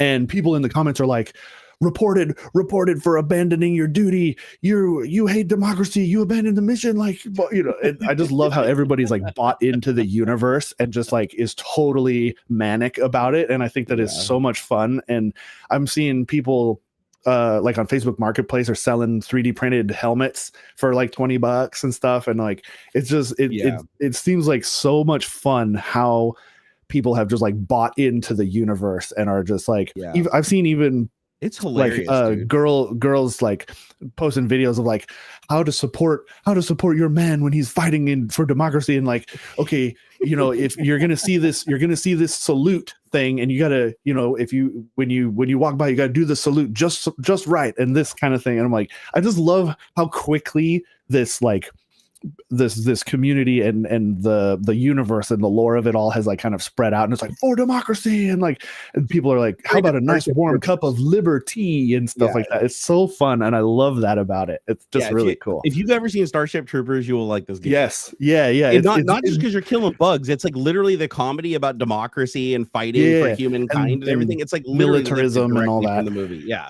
it's so cool. It like takes that satire and that sort of I guess it's just the satire of Starship Troopers. Yeah, and I love, holy cow, like not just that, but like the concept of like they have this one guy who is like the game master, who is like watching the map and stuff and like can control different events and things. They've said like he's woken up in the middle of the night to like activate certain events and stuff because like maybe because the people are like doing too well or not well enough or whatever, and he's like, there's one guy who's like kind of manipulating the entire like IRL war. Like yeah they have a game master who is like overlooking the entire like system in a sense. So it's legit like Hunger Games. Like they got the game maker that like changes the scenarios to keep things interesting and make sure everybody's always involved and having a good time. Yeah. Well, not a good time in Hunger Games. Well, and just adding like little extras and maybe like, oh crap, I'm gonna push a couple buttons and like send a few extra bad guys to this place, and because like the idea is eventually to like the humans are supposed to take over the map, right? You're supposed to liberate the galaxy or whatever. And I don't know, it's super cool that they have somebody who's like there to like keep it interesting and to like manipulate what's going on and stuff like that to keep it interesting. I also like how friendly fire is just like an acceptable thing. That's like, cool. Like there's no turning that off. It's so cool. During training, it's like you are going to get killed by your fellow guys. Like actually one of the training exercises is literally to kill the other simulant guy. Like you spawn a simulant and then you blow him up so you can learn how to spawn another person to replace him. Like to call in for reinforcements. It's like, oh, you accidentally killed your guy again. I also love how it makes you salute the flag. Like oh, cool. During training, every time you put a flag down or whatever, it's like, you get over there, goddamn it, salute that flag. That flag's everything we stand for. You have to go over and put your little arm up like this and do your like little salute at the flag. Otherwise, it will let you continue. No, it's a cool. I gotta find a shorter URL here. No, it's a cool game. I like it. What I like about it though is like if you have ADHD like me, and you just want a game that you can just jump in and jump out, like not like World of Warcraft, where it's like you got to go complete like this whole mission and do all this. So you just want to jump in, blow some shit up, and get out. It's perfect for that. Oh, cool. Okay, so that is selling it to me a bit more even. What'd you find? Because I don't have time to like really focus, like on an MMO or something. You can just drop in. It'll just throw you into the thick of it. And then you can just jump. You can just jump out, just kill the game, and it's not gonna like ban you and say, oh, it's not like GTA where it's like, oh, you abandoned your mission, so we're gonna ban your account for 30 days or whatever because you like left your people, hanging. Which, by the way, Rockstar, what the fuck is up with that? That is the dumbest rule I've ever seen. You're playing a video game on the internet, which is already volatile to begin with, and your internet connection gets disconnected, and they fucking ban you for 30 days because like, oh, you abandoned the mission and your teammates reported you because they fucking lost a mission because you got disconnected from that. That's happened to me twice now. Where I literally, that was the reason for the ban. It was like, oh, you intentionally killed the game. I didn't intentionally kill the game, by the way. The game fucking crashed, or my internet went down. You should be you abandoned the game. You're not playing respectfully. That's weird. They should be able to tell like when it's a crash versus like an actual like, oh, I unplugged my internet or something. I didn't even who gives a shit? Like sometimes that stuff happens. I don't know. Dude, I gave them the logs. I literally went and created a ticket in their system. I uploaded all the logs showing them that the game did crash, even the Windows logs that showed system event log where it literally crashed. I even sent them the dump file, the mini dump that it captured when it crashed, which is like the state of the memory, right? And they refused to look at any of it. They just kept closing the ticket within like a day. It just closed the ticket or whatever. Oh, we've reviewed this and determined that the ban still stands. So yeah, no, I that's why I don't play. I don't get me wrong. I love GTA 5. I think it's amazing. I've played campaign through probably 9 times. It's probably one of my all-time favorite games, but I don't play it online. I straight up do not play it online. Now 5M. Yeah. I had lag issues. That's why I never got into it. Apparently those are good now. And now that I have a really good internet connection, it probably wouldn't be an issue. But there were lag issues kind of turned me off on that. But officially playing online on official servers, Rockstar is the biggest pay to win game ever. Or sorry, GTA 5. Biggest pay to win game ever. It's like you go kill some kid and then he goes and spends his like grandpa's $100 gift shark card or whatever, and comes back in a fucking DeLorean that flies and shoots missiles, and you're like, you can't do anything. It's like you're not going to beat this person unless you go spend shark cards. I mean, that's the whole point, right? Is the game is like you get pissed because somebody killed you, then you go buy a bunch of shit so you can kill them back. Then they get mad that you killed them, so they go buy a bunch of shit to kill you back. And then it basically becomes like Blacklight Retribution or whatever. That's another game that I absolutely fucking hated for being pay to win. Did you ever play that game? It's a free FPS. And but everybody starts out like at a really low level, and it's kind of like, you know, the whole Call of Duty thing where like you build up and everything. And Call of Duty's similar, but what really makes this stupid is you can like buy shit that like unbalances things by like ridiculous amounts. Like, for instance, if you spend, I think it's $10, you can buy a mech suit that's basically like damn near invincible. And so if you kill somebody and piss them off enough, they'll just buy the thing for $10. It's like one-time use. And they get in the mech suit in the game, and then they just follow you around the map. And no matter how many times you shoot them, it doesn't blow them up, and they just one-shot you over and over and over again. They basically just leave the server. It used to piss me off so bad because it would happen all the time. I'd be like playing, I'm like, man, I'm getting good at this. Like I'm ranking really good on the server. And then somebody get butthurt and go buy this fucking mech suit and just decimate everybody, and their kill count would go up to like 6x everybody else to the top and then win the round. And there was other shit like that too, where like you could buy a weapon that would, like, you know, the splash damage would kill like 5 other people around the person that you're shooting. And it's like, that's not a weapon that technically you can get the thing by playing the game, but you have to play the game like 24 hours a day for like 2 weeks to get the same thing that you get for $5. So games like that, I'm not big on. Now, as I understand it though, Helldivers does have a little bit of this. Like from the people I've talked to, you can buy stuff in Helldivers to give you more firepower and more armor and shit like that. As I understand it, I haven't done it myself. But apparently playing the game, you can also get everything. Yeah, there's microtransactions. But apparently everything that you can buy, you can also get in like a reasonable amount of time, apparently.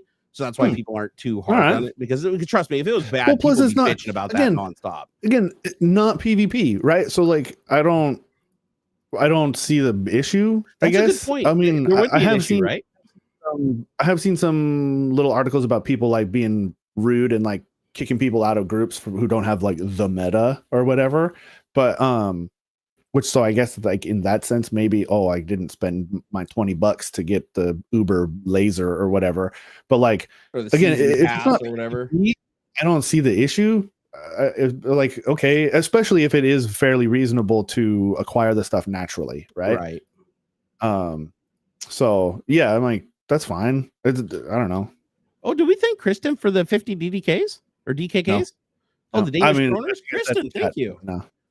Yeah, Helldivers 2 is PvE. So what if some people pay to win? Yeah, I don't see the issue. I mean, in this case, in a similar sense to like, if it's not PvE, like, I don't care. Yeah, right. Like, because like, it's not gonna ruin my experience, really. Yeah, actually, in a way, that's a great way to do it if you think about it. Because like, if you're up against the bad guys, you almost want people on your team that are dumping money to get like super high-powered weapons and shit, because they're helping you out, right? It's like if you're on a team that's winning and making huge progress, that's beneficial for you. So that's actually kind of a good angle. Like if you're creating a game where it's like, and to be fair, like World of Warcraft was kind of like that too, right? I mean, like the majority of the things you did, you banded together with other people, other than the PvP aspects where you're specifically like challenging somebody to fight and fight them. The rest of the game is like you and your pack versus the world. So in that case, it's like, yeah, if somebody shows up that's like maxed out and, you know, spent $1 million on the game to get every big thing possible, that's not a bad thing. But like, then there's other, you know, games where it's like Star Citizen. I'm still not so sure about it, because like Star Citizen, you know, if you got $10,000, you can go buy like a fucking nearly invincible ship and just fly around and just one shot the shit out of everybody. You know, so I don't really like that aspect. And there's people that disagree with me on that are like, oh, if you just, you know, if you play this much, you can also still get the same thing without spending any money. Which is true, but you got to play like an absolute metric fuck ton. And technically you can steal ships too. Like I've watched YouTube videos where people have like taken like a shitty little ship, creeped up on somebody when they weren't paying attention, jacked their big fucking capital ship or whatever, and like flew off with it and started like blowing everybody up. So you can do cool shit like that. So I think that that's kind of a cool dynamic too.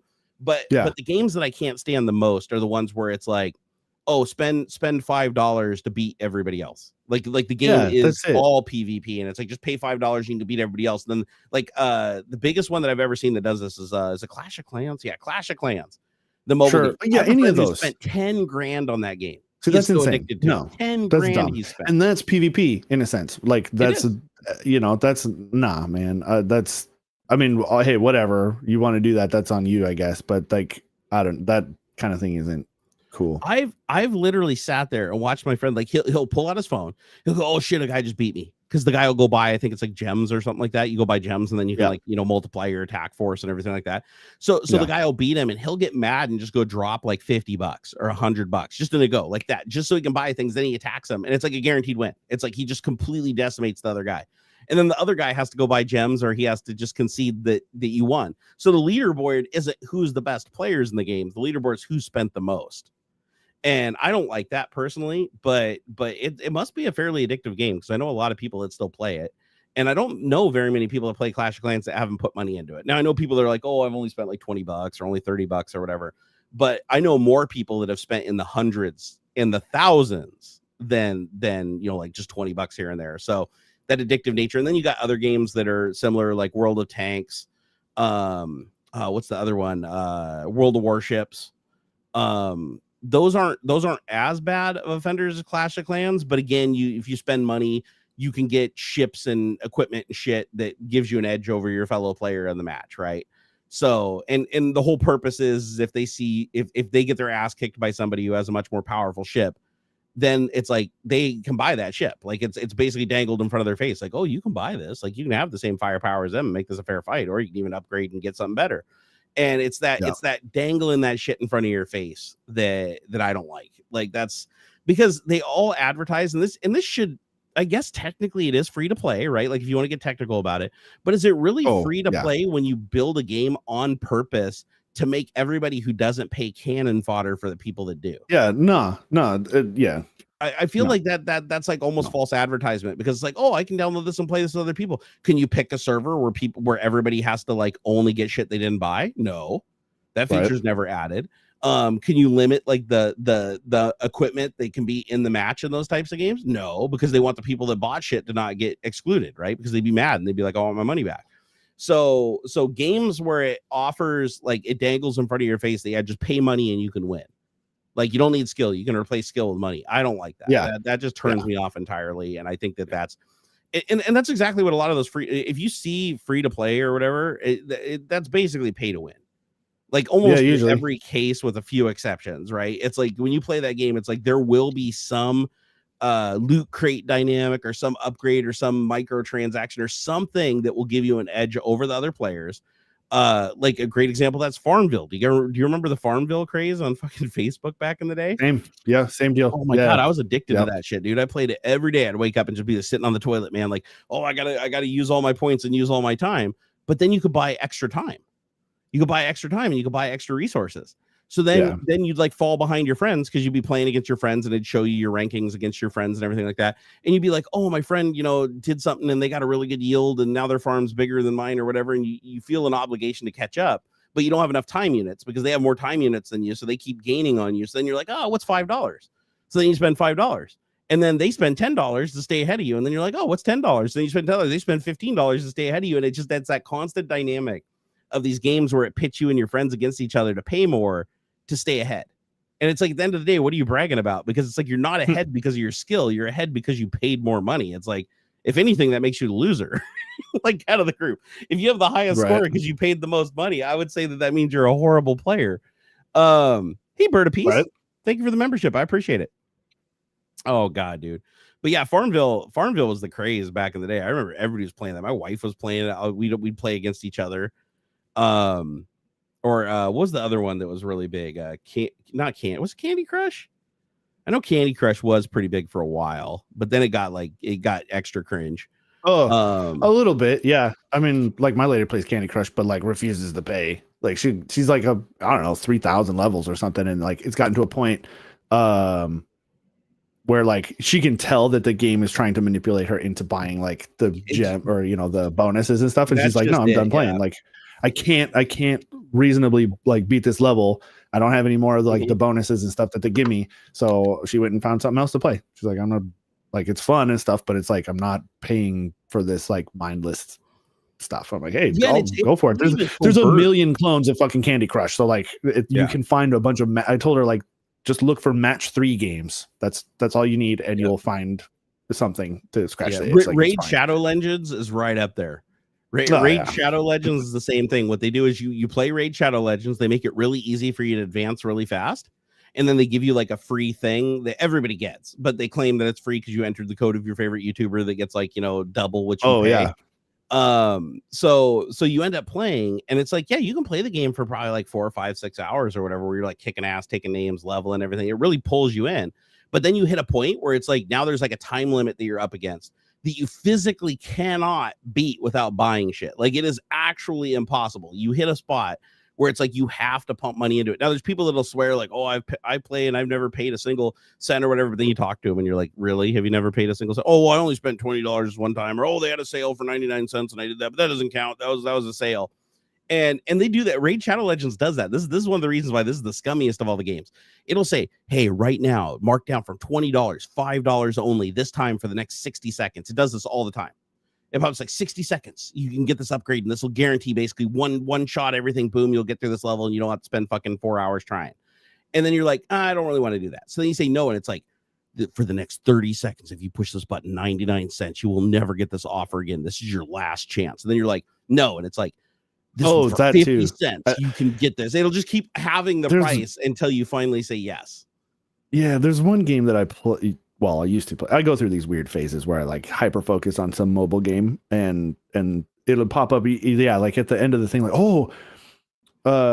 it's one of these, like, I think it's like Survivor IO or something. Like you'll die or you'll win either way, and it pops up like a limited time. Like, and you say, no, I'm not spending $3, and it's like, oh, this is the only time. Like, if you say no one more time, like, you're not gonna get this deal. We're not gonna show you this deal again. I'm like, bruh, in like 5 levels, you're gonna show me another deal just like this. Like, don't fucking. Yep. Do you know Adobe does that now? That pisses me off. So I'll tell you right now, I'm gonna save you guys money. Who here uses Adobe Creative Cloud? In chat, let me know. If you use Adobe Creative Cloud, go to your dashboard right now. I'm going to save you tons of money. And Adobe's going to fucking hate me for telling you this, but I know it because I canceled my account and I learned this. If you go into your account right now into your dashboard and you say, I want to cancel my subscription, it'll pop up a thing that says, oh, are you sure you want to cancel your subscription? Just say yeah. Yeah. Just say yeah. If it goes through, big deal. Go fucking just sign up again, right? It's no big deal. Because they keep your account. They don't delete it. You just, once you put your payment information again and sign up, it just goes back to where you left off.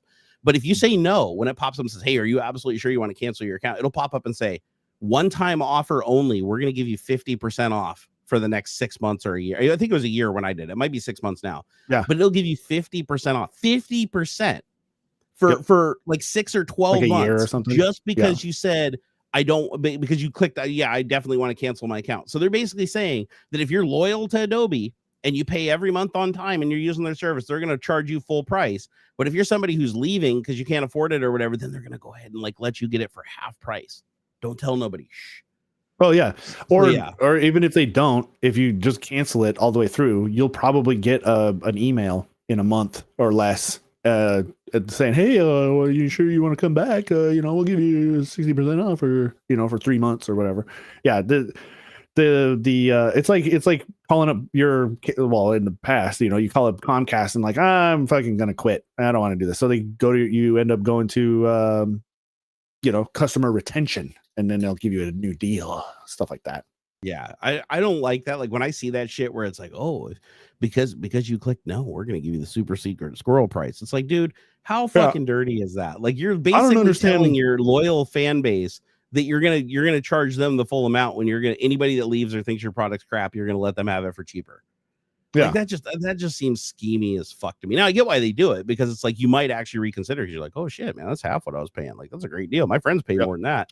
But I hope that backfires on Adobe. I hope tell all your friends. I hope everybody that signs up for Adobe goes and takes advantage of that, because nobody should be paying full price for an Adobe product when they are willing to drop it 50% just because you're canceling your subscription after being a loyal customer for years and years and years. That is bullshit. How often can you redo the trick? That I don't know. That I don't know, because I didn't actually probably close to every time. Yeah, but Adobe definitely wants to keep your business, so I wouldn't be surprised if it does reset like every year. You can just do the same thing and just cancel on the 13th month or whatever and do it again. Because they don't want you to leave. And they make that pretty damn clear when you try to cancel, because it pops up that second thing and it's like, oh, are you sure we can't convince you? If it's too expensive, here, we'll cut it in half price for you.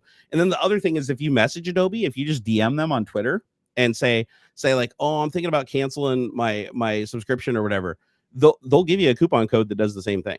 Like if you just tell them or open a ticket or something, says, hey, is there a cheaper way to get this or whatever, they'll just straight up just give you a code to do it because they don't want to lose your business. Yeah. And but yeah, it's just, for me, that just seems skeezy because it's like, dude, you're basically telling all the people that do like your product and do support it and do pay this full price that, oh, they have to pay more than everybody else. And the people that don't like your product or think it's too expensive or whatever, you're gonna let them have it cheaper. It's like, no, if you're gonna take 50% off the price and you're still profitable at 50% off the price, you should be giving that price to everybody, at least for a year. Like at least give it to everybody for a year and make it an option for them. And then they wouldn't leave in the first place, right? If money was the issue and it was only $35, you wouldn't have to cut the price in half because they're already paying the low price, right? So I don't know. I just thought that was really fucking skeezy when I saw that because I was like, Adobe used to be a really respected company, and they're kind of a joke now. Now, don't get me wrong. Adobe is still like industry standard. Nobody has made anything better than Adobe After Effects. As far as like asking people in the industry, Adobe After Effects is still used for fucking nearly everything on every production in some way, shape, or form. But man, they have fallen off when it comes to their code is really loose and bloated. They don't fully utilize the hardware like DaVinci Resolve does, like rendering and shit using high-end GPU. You don't even get like nearly as much performance as you do from like some of the other competitors. They've just gotten lazy and complacent. And get Resolve. Yeah. You can do a bunch of other stuff in Blender, which is free. Yeah. Plus the node-based editing is awesome once you learn it. So I've been farting around with it here and there.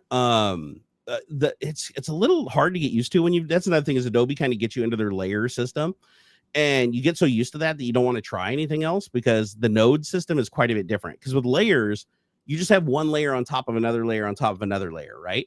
With nodes, it's like you can have multiple nodes linked back to one node or one node linked back to multiple nodes. So you can start having these one-to-many relationships with everything that you don't really have with layers. At least it's not as organized with layers. And what's cool about that is you can go into your project and way upstream just add in like one effect node and it affects everything throughout the entire project. Or you can move it down to a branch where it only affects like a specific effect or a specific particle on an effect. Like if you're using their Fairlight system or whatever it is. So it gives you like a massive amount of control using the node system. And I like that. I think that's pretty cool. Like I think that more people should be using the node system for even like programming stuff. They use it all over the place. Like if you've ever used Unity to program anything, you're very familiar with node. Sure. Yeah. If you've used Unity, fucking switch right over to DaVinci Resolve. It'll probably feel like, mother's milk. So, but yeah, it says, wait, DaVinci is starting to take over and large productions still use Resolve for color. Dude, Resolve is like the color genius. Like everybody I know says that Resolve's color correcting shit is light years beyond Adobe. Like not even comparable.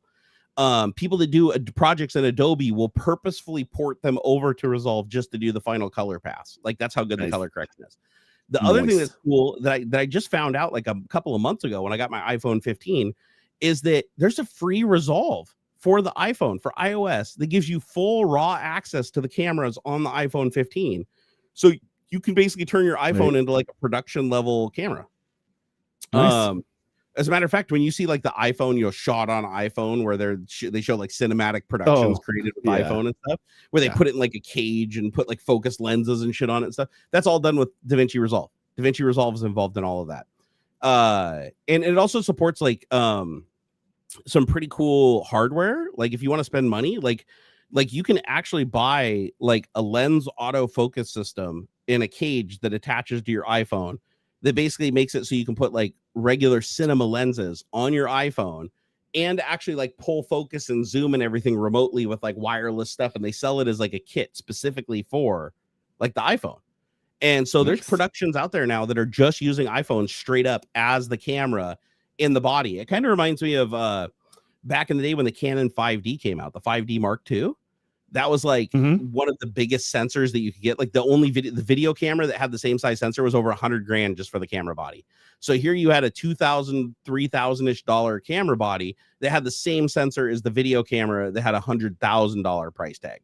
So what people did is they'd go buy the $2,000 camera and then they'd create a rig around it. They'd put like adapters on it for the lenses, adapter for power packs, audio input, all of the autofocus motors and all that shit. And they'd build it up into like a big camera rig. It was like the same size as like the $100,000 camera rig, but for a fraction of the price. Because even when you factored in you're basically getting free lenses, free autofocus gear, and like $50,000 back to create like a rig that will do the exact same quality as the $100,000 camera. Like literally same lens, same sensor, everything, just in a different body. And you'd have to put active cooling on it because it would overheat trying to hold the mirror up and stuff like that. Like you did have to do some like little external mods, but like nothing crazy. And I remember there was a firmware for it. I can't remember. It was like something like Candlelight or T-Light or something light. Shit, I can't remember the name of it. There's an aftermarket firmware for the Canon camera that would unlock it because it could only record 15 minutes of video. And then it would shut down. So you had to do everything in 15-minute clips, which for the movie industry actually isn't that bad. Most movie industry stuff, they don't shoot for more than 15 minutes, like it for each cut, right? So it wasn't that big of a hurdle. But for people like me that were recording YouTube videos, we need to be able to record for like 2-3 hours continuously and then go through and edit it. And so to do that, there was this Magic Lantern. That's what it was. I knew it had something to do with light. So the Magic Lantern firmware, you would install that on it and it would unlock everything on the camera. So you could basically like hold the mirror up indefinitely. You could use the higher resolution modes for like recording video. You could do higher frame rate because the camera was capable of it. The camera had the processing power and the chip and everything. They could do it. It's just the stock firmware limited it because, of course, Canon wanted you to buy their $100,000 video rig. They didn't want people using this as a video camera. So when somebody cracked it, everybody was just all over that shit. As a matter of fact, I think Titanic, don't quote me on this, but I think Titanic was one of the first movies. James Cameron Titanic was one of the first movies that like used the Canon 5D Mark II body is like the foundation for the video recording, which is pretty damn cool. I mean, if it's good enough for him, it's good enough for just about anybody because he's James Cameron, because James Cameron does what James Cameron does, because James Cameron is James Cameron. DaVinci is starting to take over large productions. Let's see here. Yeah, we did that. Oh yeah, we did that one already. Oh yeah, dude. Tic Tac banned in the USA. Tic Tac. Yeah, Tic Tac. It's so weird, man. I don't get it. It is a weird one. It came out of left. So much of this is like, a lot of what I'm seeing in response to this is like the people who are like, yes, this is a good thing. A lot of the argument that I'm seeing is like, we don't want a foreign government to control what we see or the content. We don't want them to influence our elections, like that kind of a thing, right? Foreign adversaries. Because technically, I think China is like in the similar sense of Russia. They're our enemies, kind of, that's a whole different thing when we look at economics versus military and stuff. Like how bad can they be when we buy all their shit? But that's a whole different thing.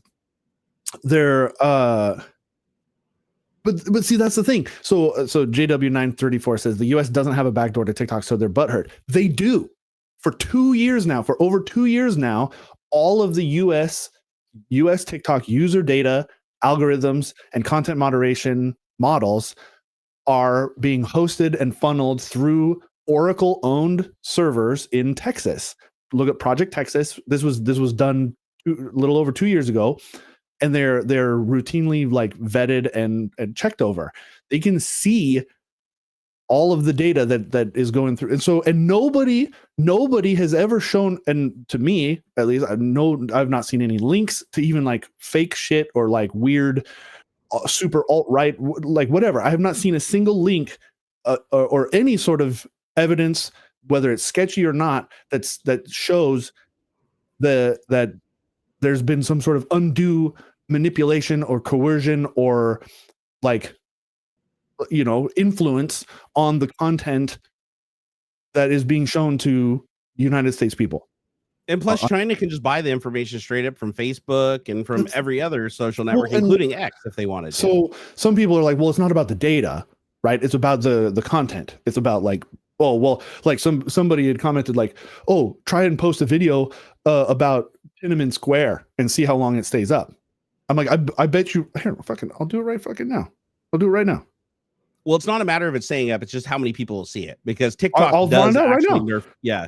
Because I've done it before. I've posted videos where I've criticized TikTok and they get literally like 10 views when my other shit's getting a million. That's fair. Like, okay, there's going to be some of that. Like, that makes sense. But like, here, I'm going to look up Tiananmen Square. I don't know how to spell that. Tiananmen. I haven't posted on TikTok in like months. Here, it filled it in for me. It filled it in for me. Massacre at Tiananmen Square. Okay, there's like a million fucking videos talking about it. Here's a clip of them grilling the CEO, about the massacre in Tiananmen Square. The kind of content is available on our platform. You can go and search it. I'll remind you that making false and misleading statements to Congress is a federal crime. It's like, I understand. Again, you can go. I'm literally watching this on TikTok. Then right next to it is a clip of the fucking like news broadcast from 1989 showing it. There's another one. Here's another one. This image is illegal in China. Tiananmen Square 1989 massacre. There's a clip of the right. news broadcast. I got them all right here. Like, so if when China is like super doesn't want to ever fucking talk about what happened, then there it is. The Chinese version of TikTok's nothing like the version outside of China. Okay, China fucking blocks most of the internet, the available internet. Like, I found something. That's not evidence that TikTok, that the US version of TikTok is somehow bad or like spying stuff.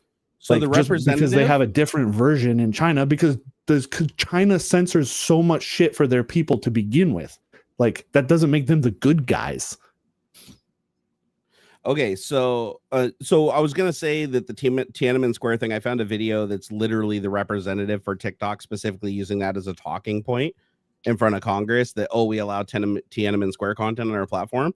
So that could mean that they're preemptively allowing that specific thing just to make that argument. But I did look up TikTok sucks, and I see a million videos where it's like, why I hate TikTok, why I left TikTok, why does TikTok suck so bad now? So they're not overly censoring right now. How about the Uyghur Muslim stuff? I bet you can find all kinds of videos about that too. Like, I know I did when it was top of mind for people in the news. There was, even if they do, it's no worse than X or Facebook, because X filters shit like an alarming. Yeah. Like, I've already let's proven talk about free speech absolutist dinkwad, fucking you talk bad about him personally, he's gonna ban all your shit. You can literally look at the source code. The source code is on GitHub. It'll show you that they actually give you a sentiment score, and they actually check your post using AI now to see if it's negative. Or if it hits any topic that's something that shines Elon Musk in a bad light, they will hide it from the majority of your followers. Yeah, and he's admitted to it. Elon straight up admitted to it and said that's the way it is. But he's like, freedom isn't free on the platform. He's like, if I decide what you're saying isn't nice, then I'm not going to let people see it. Like, he was super proud of that, and people were like cringing, like, dude, oh shit, no. So plus, there's a reason why TikTok app is blocked on government phones. The app can trigger. So are all other social media apps. Like, just because the government doesn't want it on their government issued phones, of course not. Like, that's a government issued phone. Of course they're not going to let you have like random ass broadcasting apps on your military device. Well, the other problem is they block a bunch of location shit from people like on bases and stuff like that. Again, that's not an argument to block TikTok. It's not just TikTok. Do you remember the blocked. Facebook thing? The Facebook where they caught gathering information from other apps on the devices. Yeah. So that's why the government doesn't want you running social media apps on your phone, is because they collect data. They make money off of data brokering. So they don't want you collecting data off of other apps on a secure device. There was this is a vague recollection, but I remember, I think it was like a dating app. Some military guy like exposed like a secret base somewhere because he had like Tinder installed or something like that, and they were somehow able to get like location data for him. And like, I don't think it like was like a bad thing. Like, they didn't like blow up the base or anything or whatever, but like because of the location data from this app, it like exposed some secret base. And it's like it's like, of course they're going to ban that. Again, that's not evidence or support for blocking it for everybody else. Like, that, of course, government issued devices or corporate issued devices are going to not allow you to install certain apps for security reasons. Of course, Microsoft did that from day one. I had a Windows Mobile 6 smartphone back before you guys even knew what smartphones were, right? Like, this is before iPhone, the first iPhone, right? This is before that's what it Android. was. I had the little Windows Mobile 6 device, and I remember I had Active Directory and group policy on there that would stop me from doing anything Microsoft didn't want done. Literally, if you tried to install anything or change any setting on the phone that it didn't want to, nope, group policy says that you don't have access to change the setting, or you don't have access to install this thing. So Microsoft heavily regulated. Like if it was their phone, if it was their phone connected on their network and you joined the domain, you had to agree to that set of rules and policy. The issue is TikTok sending Americans data to the CCP. All of the US TikTok user data, the algorithms, the ad algorithms and content moderation models are hosted in Oracle-owned servers in Texas that are routinely vetted and confirmed what data they have access to. Like this is a thing because Trump wanted to force them to sell it too. I don't trust it even if it's on American servers and it's looked at by people, and that's fair. Chips with firmwares on it into our government. But again, if it were where is anybody like the Huawei thing, right? Bunch of Huawei devices and networking stuff was literally confirmed that they were like had like spy shit sending stuff back, right? Yeah. Yep. And so they banned that stuff. That makes sense. Where is anybody saying that TikTok is? Well, we don't have access to their source code. They won't give source code access because it's a proprietary algorithm. So we don't really know what it's doing. It could be connecting back to the server, sending data without even putting it in the database first. So even if they've approved, they had to have had some eyeballs on the code so that they could verify that the algorithms and US user data and stuff is actually going like where it's supposed to go. So they had to have had some access to the code to verify that. The database, probably not the code though, because I don't think they divulged the code because they wouldn't want the US taking a copy, at least in part, owning it, and creating their own version. Like the backend stuff at least in part, some of the backend code had to have been verified that like, yes, this is okay to be sending to wherever. I'm actually kind of curious. Let's see if they ever let that go. Let's see here. Has the US reviewed TikTok's source code? Okay, let's see here. Okay, so TikTok's planning to have Texas-based Oracle Corp to house the Chinese-owned company's data and the U.S. users and review its video app source code are largely in limbo. So yeah, they haven't. When was that? When was that? When was that? Because that could have been from like 2020 or 2021. May 18th, 2023. Okay, so not it is, about fairly old by news standards, but yeah. Let's see here. Under Project Texas, all U.S. origin users' data from TikTok would be stored on domestic servers operated by Oracle, the cloud computing company said, to build confidence. Okay, hold on. Let me open this. Confidence. House overwhelmingly declared Wednesday TikTok poses. It's not even fully banned yet. The motion only passed the House of Representatives and probably won't make it through Senate. And even if it did, there'd be a fat legal battle about the constitutionality of it. Yeah. There'd be an injunction, just like it was back when Trump was president. There was an injunction placed on the ban, and there was a big back and forth. They came to an agreement about the data being stored on U.S. servers and stuff, so that they wouldn't get banned. I'd comfortably bet money that TikTok's not going to get banned. And I'll tell you why. Two things, right? The Senate majority is still to the Republicans, which follow Trump, so they're not going to pass it. TikTok will not make it. Yeah, they don't want to give any sort of perceptional win to Biden. Yeah, if it does get through, because remember, Trump right now has the 33% owner, like 33% investor in TikTok, is now donating to his campaign. That's why he changed. I saw something about that. Some guy having a 15 billion stake in TikTok. Within 15 hours of them meeting the person, that's when he announced that he doesn't want TikTok banned anymore, and he thinks that the kids should have access to it, and he likes it now. So yeah, right idea for the wrong reasons. So but the reason why it'll never pass is because Trump owns the Supreme Court. We've already seen that. They literally just threw him a favor doing something that's completely unprecedented against the entire court's purpose by delaying a trial about an insurrection before a vote. So they've already proven that they fuck law. Like if it's for Donald Trump, we're going to do it. So if Donald Trump doesn't want TikTok banned, it goes to the Supreme Court. Supreme Court says no. That's it. It's done and over with. It doesn't have to be a majority vote. As long as it just has to be. Or sorry, it is the majority, but they have the majority, and they voted along bipartisan lines every single time. It's been something that's against like the court's previous president. So I guarantee you, TikTok is not getting banned. This is literally just This is more just a political standing and performance art piece to basically say that we want people to be aware that TikTok, because it is a Chinese company and we have a lot of problems with China right now, we're just trying to kick them in the dick, right, publicly and take a stance. I mean, it's because an election's coming up, right? They want Biden needs to appear strong on China, right? So this is him appearing strong on China in a way that most people don't. And then and then the people who are like kind of trying to step up, who are showing an interest in buying the thing is just outrageous. Steve Munchin saying like, oh, the American people should own TikTok, you know, or fucking Bobby Kotick, the former CEO of Activision Blizzard. Look at this. If you look at wrote the bill, their top donor is an Israel organization donor. Dude, it's all lobbying at the end of the day. Yeah. Like at the end of the day, shit like this where it's not going to pass. It's all by it's literally just to make their donors look. There's no way to sell it fast enough. Like they're saying like they were saying they had to divest, that basically sell off the US TikTok within like 6 months. Impossible. There's no way that they would ever sell that fast with all of the regulation stuff. Plus, none of the current social media companies could buy it for fear of antitrust lawsuit. They can't.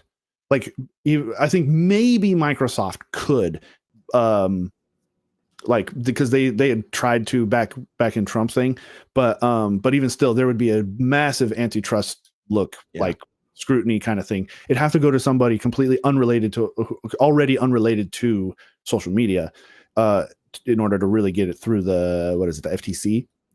There's just no way. There's no way. And to be fair, the Constitution isn't really doing its job anymore at the moment, because look at Texas.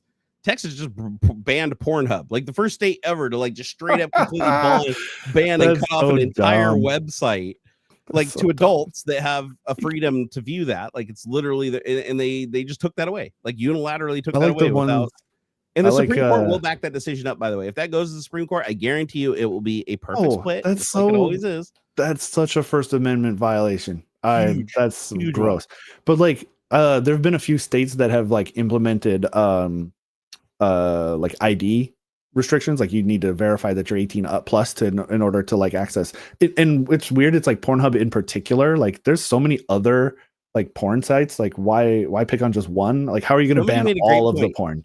So somebody made a great point yesterday that I saw when I was watching this YouTube video, because they were reading questions off X of all places. It's like, wait a second, if Pornhub's banned, why isn't Texas banning X? Because X has more porn on it than Pornhub does. Like X literally, like it's in their TOS. They allow porn. If you search for it and you have 18 plus enabled, you can see a bajillion anything, and a lot of illegal stuff too that gets reported that never gets removed. So technically, Pornhub has a better track record at this point of keeping illegal content off the platform than X does. So why isn't X banned? And the answer is because Texas wants Elon Musk to come to Texas, and he's moving his operations to Texas so they can get all that sweet ass money, right? And he's got SpaceX and Boca Chica and all that shit going on. So they're not going to hold him to the same standard. So again, it's the same thing that's happening with TikTok right now, where it's like you're targeting one thing and you're ignoring everything else for the same exact issue. Because it's like, just because TikTok's based here doesn't mean that their customers that are buying their data and all their partners are here. I'm sure Facebook has partners that are in China and half a dozen other countries. I'm sure that X with Elon Musk, I'm sure that the data that he's collecting and everything, I'm sure he's brokering those to other companies and shit too, because he needs the money really, really badly right now. So the reason why this is happening is purely for political, right? We have an election coming 100%. Up. People want to see that they're being hard on China. And then the other thing, of course, is it's just funny because it's like, you know, Trump is flip-flopping, right? He's going it. He was the one that was originally like banned TikTok. And it's kind of funny because now everybody's going to be like, oh, Biden's trying to ban TikTok and break our constitution. But they're going to be like, where were you guys? Where were you motherfuckers when Trump was trying to ban it for like 2 years? And like still, well, even during the last 4 years, he's been trying to ban it, even while he's out of office. Like he wants to kill TikTok. And it's only 15 hours after he meets with a person who owns 33% stake interest, like literally tens of billions of dollars worth of TikTok, that he changes his mind, which is also funny. Did you see the Anheuser-Busch thing that happened too? The Bud Light, you remember the Bud Light scandal, right? The whole thing, like Bud Light sent a beer to a transgender person, and suddenly like, every red-blooded American Trump supporter is like, fuck that shit. Trump now supports Coors Light. He tweeted it out. He supports Bud Light now, and he thinks everybody should give him a second chance. And Anheuser-Busch is a great American company, and we got to back him up. This literally happened 6 hours after Anheuser-Busch agreed to do a $10,000 plate charity dinner for his campaign to raise money for his legal fees. So literally 6 hours after the agreement was coined, he releases a tweet that's like, you know, all the shit that I said bad about them and all the stuff that I got everybody else to say bad about them, I'm taking it all back now. They're a great company. Support them. Go buy it and drink it. It's an amazing beer. I was like, oh my God, dude. Like, at least try to look like you have some modicum of not being sold. Like, you're literally the most sold human ever. So, but again, yeah, don't worry about the TikTok thing. Like, me putting in the title was more just a talking point and a little clickbaity, but it's never getting past the Senate.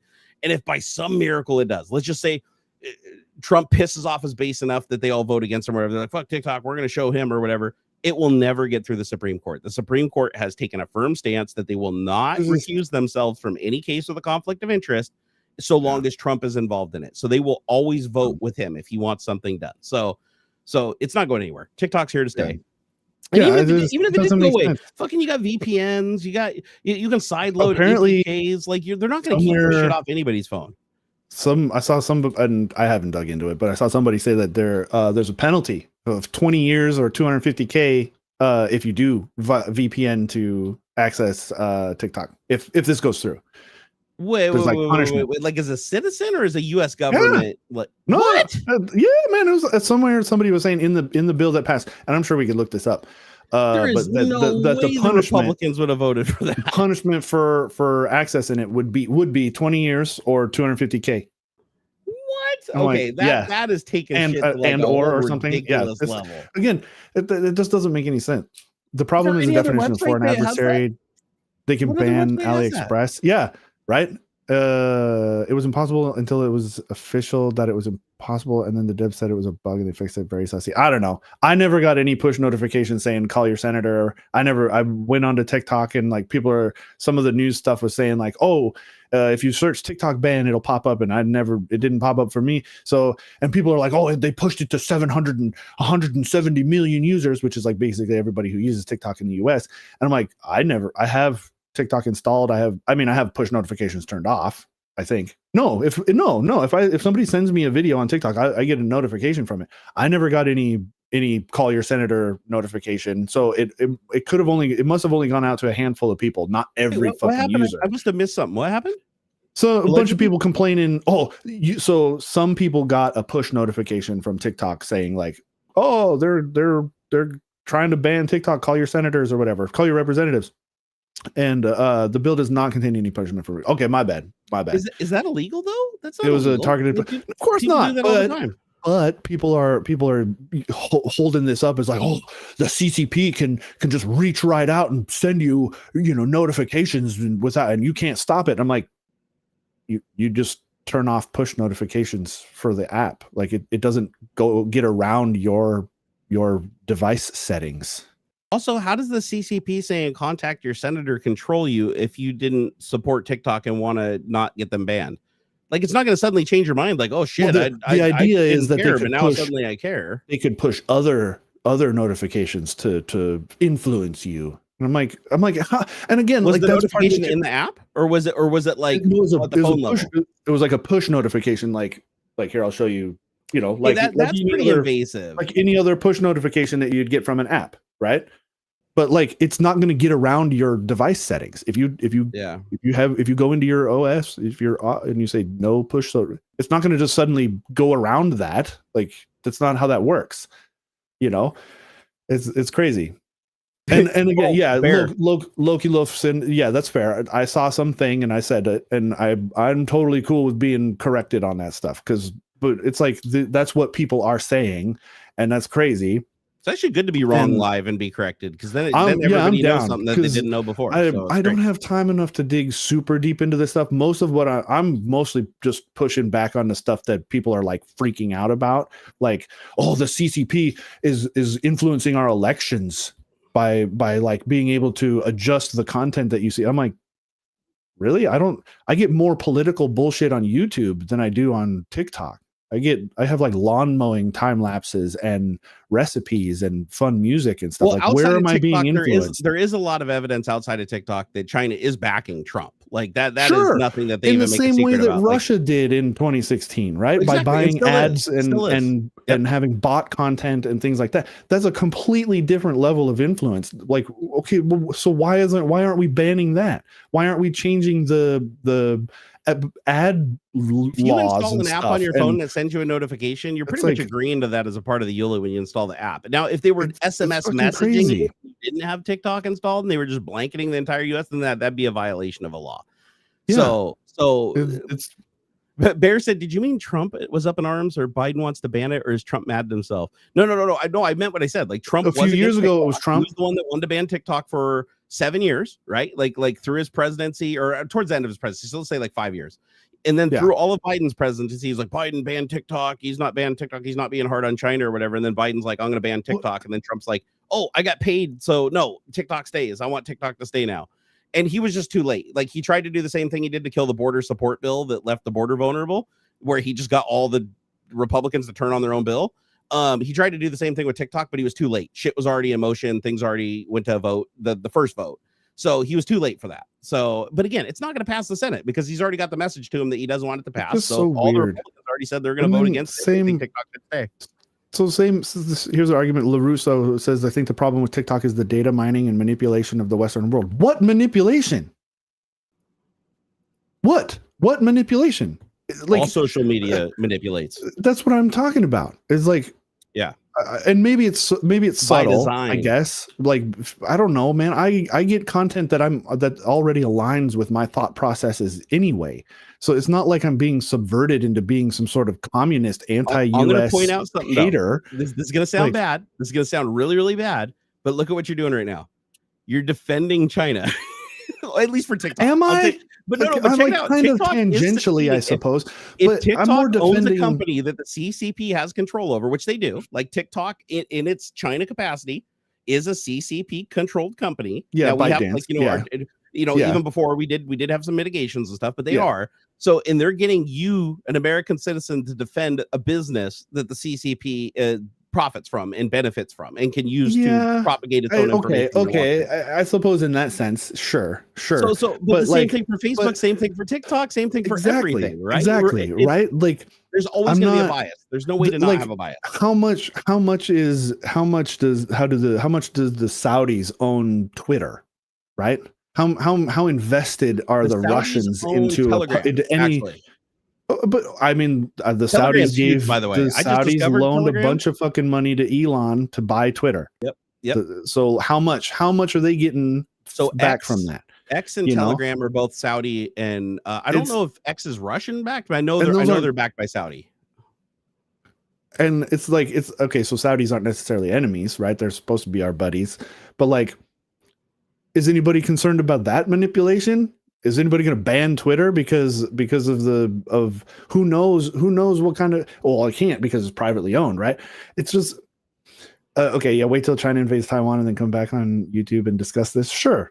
I mean, and again, China's been threatening to invade Taiwan for a while, right? And that's a whole different thing that has nothing to do with TikTok, right? It's like, yeah, not buddies if you're a journalist, exactly, right? So it's like it's so weird. It's so weird. I don't understand. Social media is regardless of the platform, the people that own the platform or control the platform, and that can be different, right? In China, the control goes to the CPP. They're always going to win because they can throw everybody in jail and just steal the fucking thing if they want to, right? So they control it.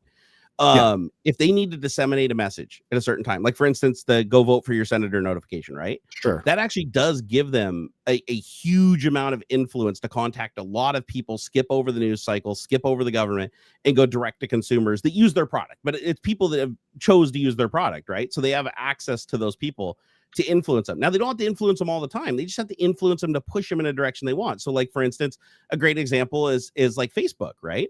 During 2016 when Trump got elected, it's like as you moved up, they picked the person that they thought would save them the most tax money and allow them to do the most evil, and they were like, fucking let's push him.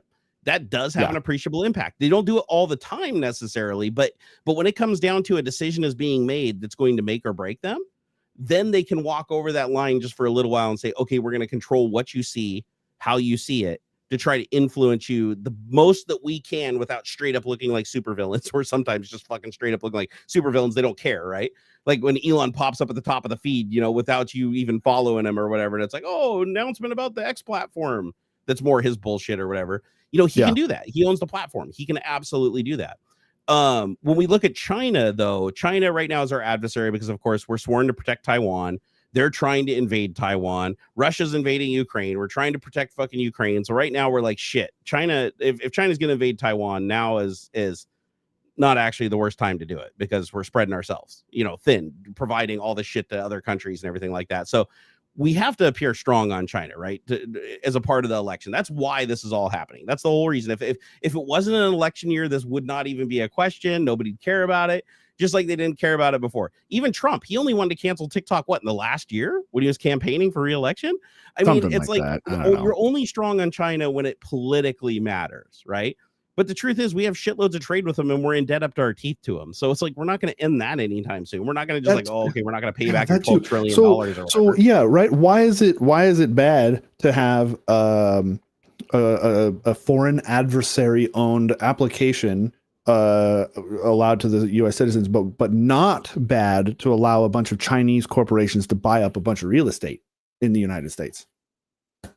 Yep. Why is that okay? And why is it okay for China to own a bunch of property in the United States, but oh my gosh, not the social media app? Why are they allowed to lobby senators? Like the people that vote on this shit, right? Like they can directly lobby them. There was a mention of American ownership of media companies. Rupert Murdoch had to become an American citizen before buying Fox News.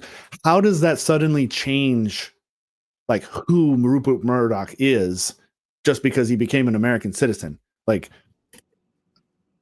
that came out a little sassy, but now I kind of want to pull the tone back a little bit because I am genuinely curious. How does that change the legality of it? Like if, okay, so say whatever, Rupert Murdoch's a UK citizen. I don't know where he's originally from. And he can't own Fox News because he's not a US citizen. Is that because US laws don't apply then? Is that the case? Like what changed? What authority or whatnot changed? He's from Australia. That's not the point. The point is he was not a U.S. citizen and had to become a U.S. citizen in order to purchase Fox News. So what changed about Rupert Murdoch that then suddenly it's okay for him to own a U.S. media company now that he's a dual citizen? Like, I'm curious about that because, like, is it now that he's able to be held accountable? Like the law, it can be applied differently. Because now he's a U.S. citizen. Like, I'm curious to know what the rationale behind that is, and I'm very curious about that because, like, what like it doesn't. Okay, so like say a Russian national citizen wants to buy Fox News. Let's say, okay, we go to force them to become an American citizen, which again I don't know if that would even be allowed because of our Why? They could just pull a Rupert Murdoch. They don't have to be a citizen to own a company. They just need a proxy I don't know if, in America that can own the company on their behalf that follows their orders. It's the same thing. Would they allow a Russian citizen to become an American citizen? I don't know. I don't know how that works because, like, we're not really we're kind of adversaries, but like you can not right like now, officially like before. At war or anything. But again, like, what does that change about a person? Like, if you're still like going to be loyal, okay, say even we force them to give up their Russian citizenship, like you have to denounce Russia. You're no longer a Russian citizen. You have to become an American citizen. That doesn't stop them from still being like loyal to Russia, right? Or China, or North Korea, or like fill in the blank with an enemy or adversary, foreign adversary. Like, that's what I'm saying. Like, I don't understand. What does ownership mean anymore? It doesn't mean anything. Like you can literally Rupert Murdoch doesn't need to own a company. He's literally like one of the richest motherfuckers in the entire world, and he has absolute and unequivocal control over Fox. And even if the government took that away from him, made him step down as any board member or any control, and just completely kicked him out of the company, do you think he'd have any less control? He wouldn't. Right. He still controls it. He still runs it. Just like when Trump was out of office, he still commands the entire GOP. Like, they still follow his every order, even though he's not president. That's part of my argument with TikTok. Yeah. That's part of my, and okay, so let's go down that path. Say they force TikTok to sell. Yeah. And it becomes a completely wholly owned, United States owned and operated and controlled app. What really changes about TikTok? You don't think the data is going to get to China somehow? You don't think that they're somehow going to be able to influence the content in some way? I don't know. I don't think it changes much right? at all. I don't think it wouldn't change hardly anything. I don't think it does. I don't understand the okay, so the push notification thing. I don't know. It just doesn't make sense. This all seems just super weird because I've received the same thing from Zuckerberg and the same thing from Elon Musk on their respective platforms. So I don't really see a problem with it because again, you're installing an app that is owned by somebody in another country. It doesn't matter if it's this country or another country.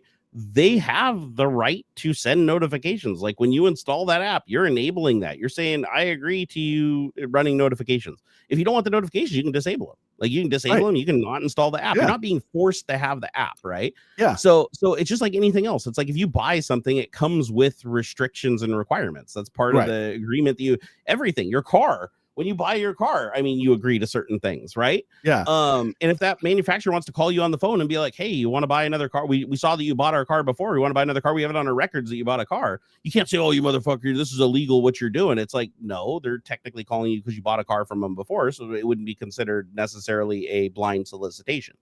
So no, there's a concept of ownership, right? Which is like geographical. Who owns this thing? But who controls it is what really matters.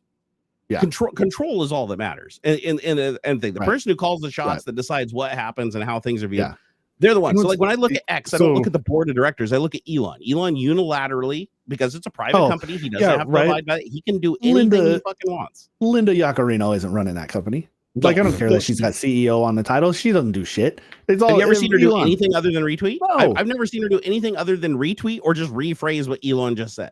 Like she just literally, that's her entire job. Here's a good example. People are concerned about like, them controlling the algorithm or like undue influence or something, right?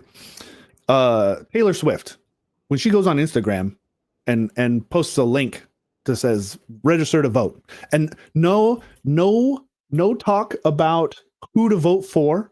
No, which I mean, it's Taylor Swift. You could probably guess who she would want you to vote for, but all she does is put on her Instagram story, register to vote. Here's the link to the official government website to go register to vote. Like without any talk about who to vote for or anything like that, nothing explicit. How is that bad? Should that be illegal? Who knows? She could be some sort of Russian spy for all we know. Like that kind of a thing. The influence is literally just had Smirnov, a Russian spy, literally deliver information that permeated down our entire government. Should we ban Instagram then? Because of the influence that because like what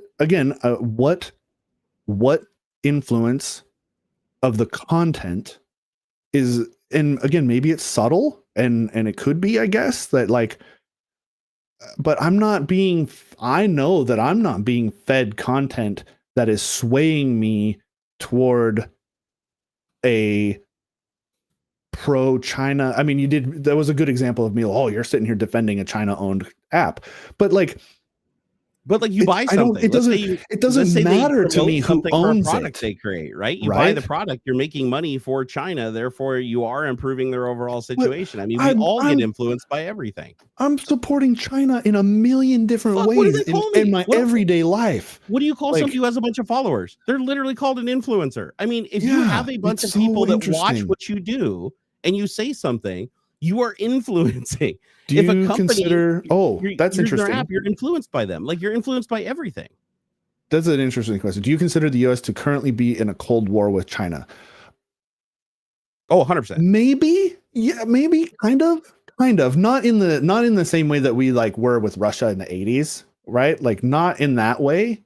I think what's really It is a Cold War in a sense that like it's not physical violence. We're not killing each other. We're doing everything behind the scenes with cyber warfare. It's more a war. It's more of a Cold War of economics, in my opinion, and sort of sort of influence in a way, which then kind of leads to that argument of like, oh, well, they can control the algorithm and show you. But it's like, to be fair, any war between world powers, China, Russia, and America, have to be a Cold War, because if we escalate beyond that, it becomes nuclear. Like there's no way for we've already established that. Like China, the United States, and Russia can never actually get in a physical direct altercation. No, mutually assured destruction. Right? We all just kill each other. So it has to be. It's a war of influence. It totally is a war of influence and influence and resources and economics. Because like look at Russia, right? Russia started getting flexing hardcore and a bunch of sanctions and stuff, and the ruble fucking collapsed. It's like a hundredth of a penny or something per ruble. It's like insane. I feel bad. Has it? Because like, because they figured out they could sell their oil to other countries that they weren't selling oil to before, and those countries were like, "Fuck yeah, we want your cheap oil that you have an abundance of." So they've kind of bounced back, and if anything, we kind of made them less. We forced them into becoming less dependent on us, which is kind of a bad thing because it kind of fucks our sanctions a little bit.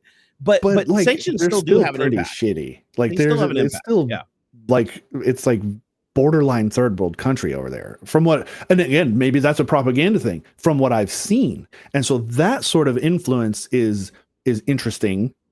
And, it's not as bad as you think, but it's not as good as like an actual as probably Russia would want you to think. Right. Right. And so it's like, it's very interesting. It's very interesting to see about the,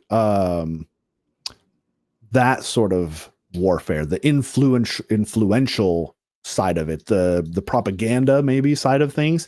And in that sense, that's interesting and something to look at. But it's like the point of the app is to keep you there, right? They want you to keep looking at it so that you look at the ads or you buy things and that kind of a stuff. And so I don't know, man, it's interesting. It's interesting because like it can't be so overt as to be like, vote for this person. Right. Yeah. But then like, I'm not going to stay on an app that feeds me content that I don't want to see. So like, how influential can it be? You can only really be influenced if you're open to influence, like on that specific subject. Like for instance, I hate Donald Trump. It doesn't matter if somebody says, hey, Donald Trump went and fucking helped the kitten cross the road or whatever. I'm not going to be like, oh, you changed my mind. But there might be somebody that you do because they're on that fence. And they just need that one little thing to get over to the other side. But again, if that person opened up the path, if they initiated the path for them to be able to have that level of access and influence on them, that's on them. Yeah. Like that's part of our whole constitution of freedom of speech. You have people have a freedom to speak and you have a freedom to listen, right? Yeah. If you want to listen to batshit crazy propaganda and think Jewish space lasers start fucking forest fires and stuff, that is your right as an American citizen. I can fucking hate you for it, but it doesn't mean that you can't do it, right? That's like one of the things that we protect. Now, that person was obviously influenced because you don't come up with fucking Jewish space lasers unless first you know what like Jewish people are, anything about anything, even if it's misinformation, you have to have that concept in your head to even think that, right? So that was influence they got from somewhere else. So the question is like, who is susceptible to different types of influence, right? Because again, you have to be susceptible to it. Because again, if you're hard set on something, people aren't going to fucking change your mind unless they can give you data that you would consider credible. If you've already committed to the faith argument of I'm not taking any information, I am 100 hard set on this, and it's literally a conviction that I have, you're not going to change that person's mind no matter what you do. Yep. So by saying that like TikTok but I will say there is one side argument here, and that is children. When you talk about children, they are more easily influenced because they don't have enough information on their own to have a concrete influence based on all the influence they've gotten thus far from like their support circle.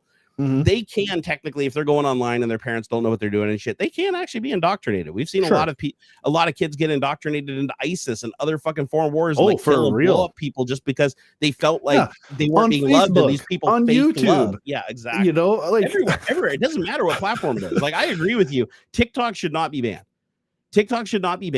And any regulation that goes into place for anything on any level needs to be unilateral across everything. Like you can't just cherry pick shit, because again, just because TikTok is in China and just because it was created in China or whatever, it's accessible over here. It doesn't matter if TikTok or if Facebook is here, if they're doing business with people in China and they're taking Chinese money to do things on behalf of China. It doesn't matter if you're a fucking company in Dubai like Telegram, if everybody, it doesn't really matter where you are geographically as a company. What matters is, one, who is controlling you, right? Like, who is controlling, not who owns you or where you're located. Who has the influence, who has the control over you?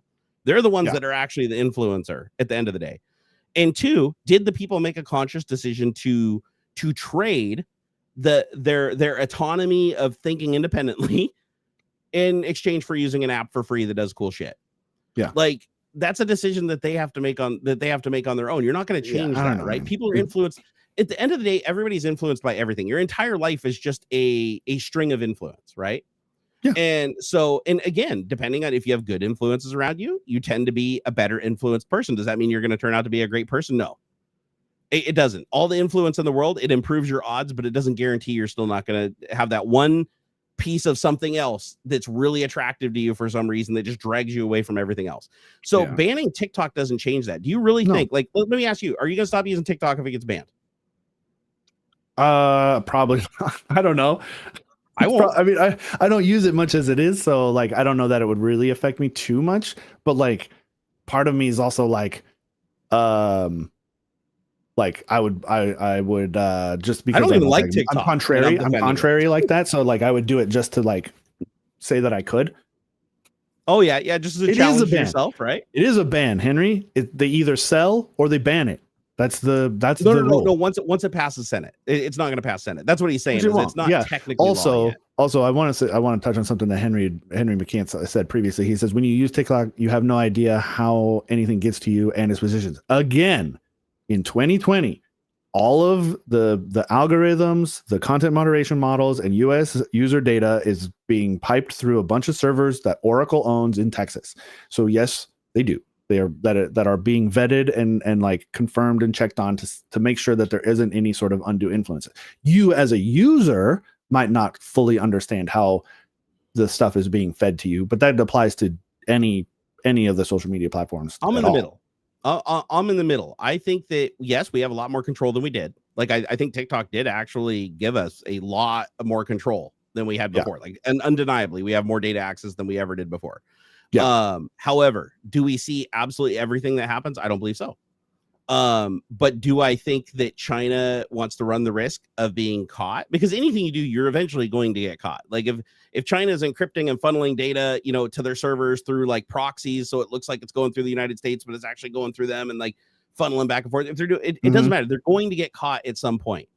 And if they did that with like, especially with legislation like this, if they ended up transferring to America, they'd still be able to do the same thing, by the way. Like even if America buys TikTok, who is the most likely cyber power on the planet that has a really good record of hacking into shit? Do you really think that they're going to stay out of TikTok when they have the fucking source code to it and they created the platform? Do you really think the United States is just overnight going to reprogram those millions of lines of code and redo everything and build a whole brand new bespoke service that looks nothing like it but acts the same? No, even if the US buys it and they operate it, China is still going to have some ability to control, attack, acquire. Like it's not like it's, and the same thing for Facebook, same thing for X. All of these platforms are vulnerable. Every day we see platforms get hacked and they lose their entire database.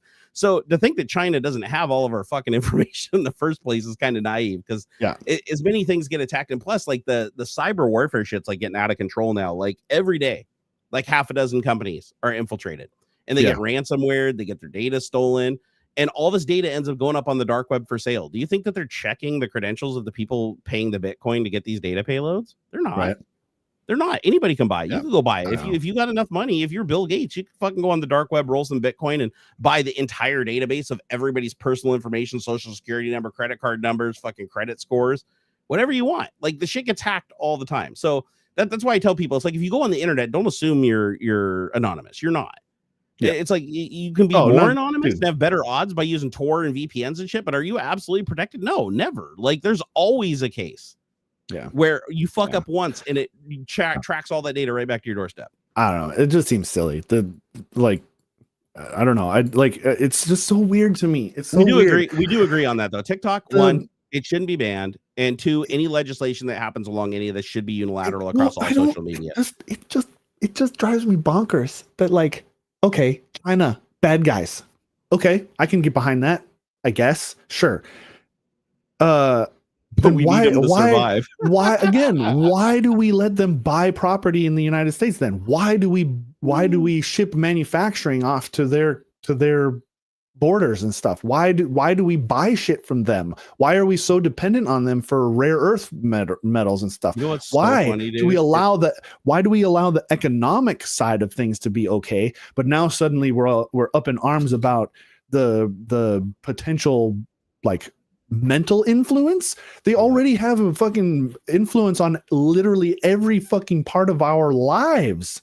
Like, show me anything that you use every single day that wasn't made in China, Vietnam, Taiwan, or a number of other like border states with China already. Like, it just drives me fucking bonkers. I even laughed the other day. I watched a YouTube video of a guy living off the grid out in the woods, and he's like, yeah, I don't support China and the CCP, and I live off the land, and I only use products made in America or whatever. And somebody called out in the comments or whatever that he's like using a thing that's made out of plastic, and that plastic absolutely had to come from China because that particular type of plastic is owned by a Chinese corporation. Like, they literally just picked the thing out, and they're like, that thing that you have there that was made in the United States was made by plastic that was imported from China.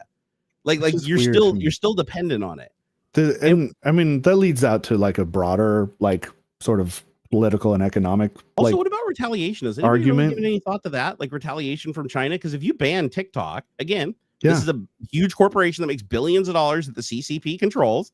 If you ban that, that's basically the same as an economical block, like a sanction, right? Sure. So what's to stop China from just saying, okay, fucking Apple, you can't build iPhones here anymore, or fucking Tesla, you can't build cars here anymore, right?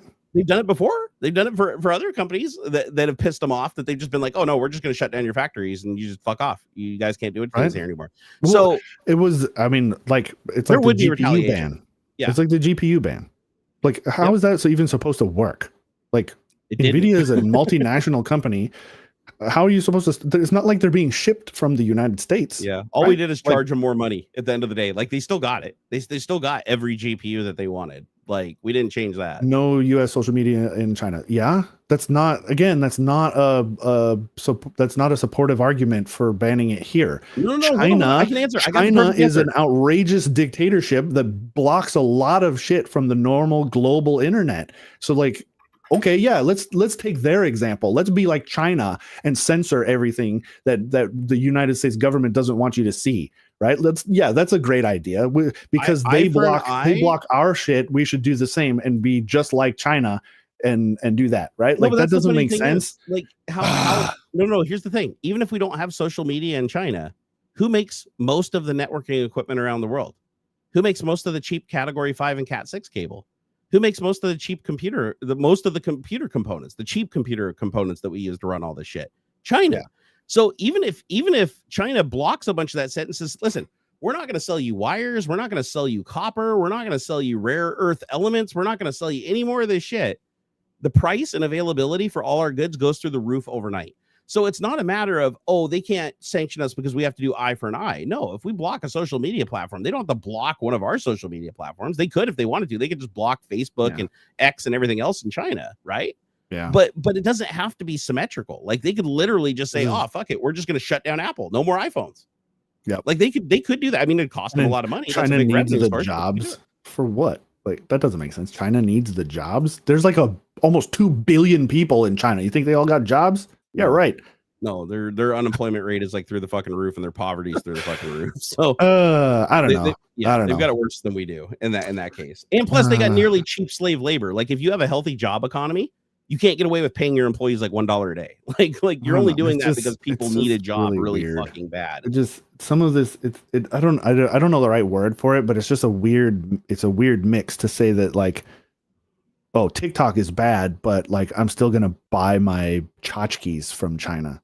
Yeah, like, I don't get that. Like I'm sitting here bitching on a monitor and a keyboard and a fucking microphone that's all built out of Chinese components. And it's just weird.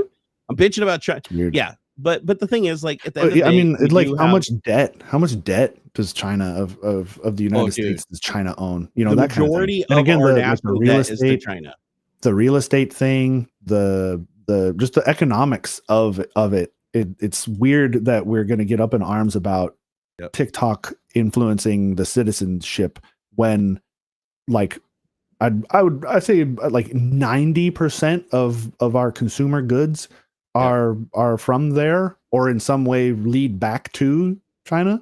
Like, okay, you want to talk about influence? Like you said, you want to talk about influence? They're like somebody already in the chat says China's got us by the balls. 100%. If like you said, China can just say, you know what, fine, we're not going to just jack up the price of cobalt.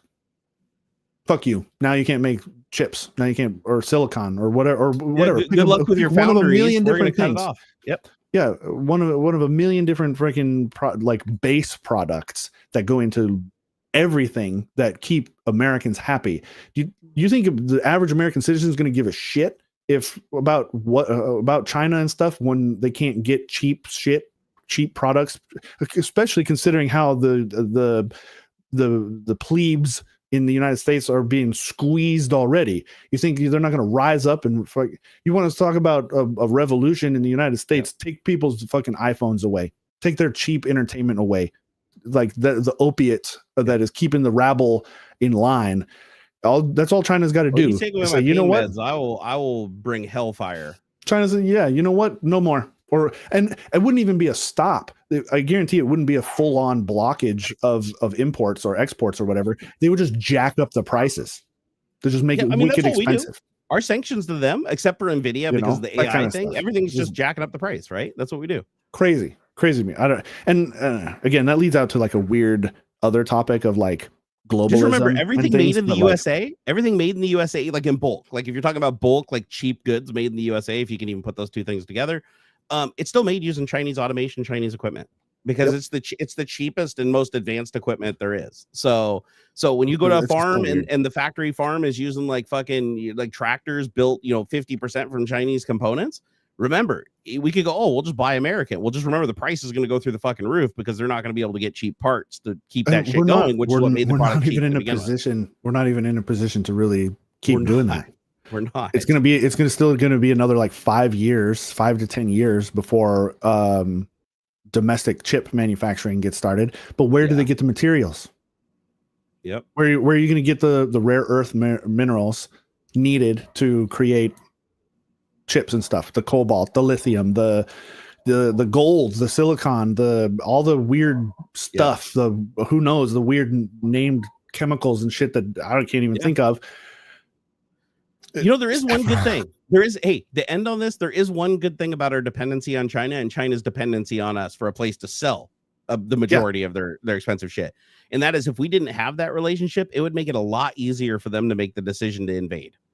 Like to go attack China and come to us. The only thing that's holding them at bay from taking Taiwan back, or even like joining Russia and trying to attack the United States or whatever, is that we're all dependent on each other. We all have this weird circular dependence. Even though we're enemies, we still depend on each other because we've built our economies. China's built its economy on cheap labor in manufacturing, and they get their money from selling those goods to Western countries, right?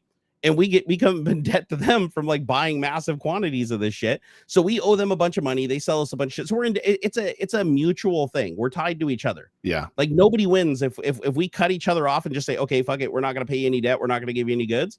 That's a bad day. That would create a lot of turmoil. Yeah. So I think it's just at the end of the day, it's posturing, just the posture, right? It's like tit for tat.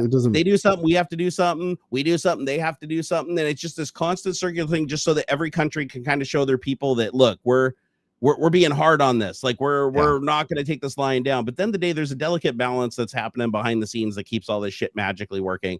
Because if China was really pissed, they just cut off all supply to us. They got other countries they can sell to.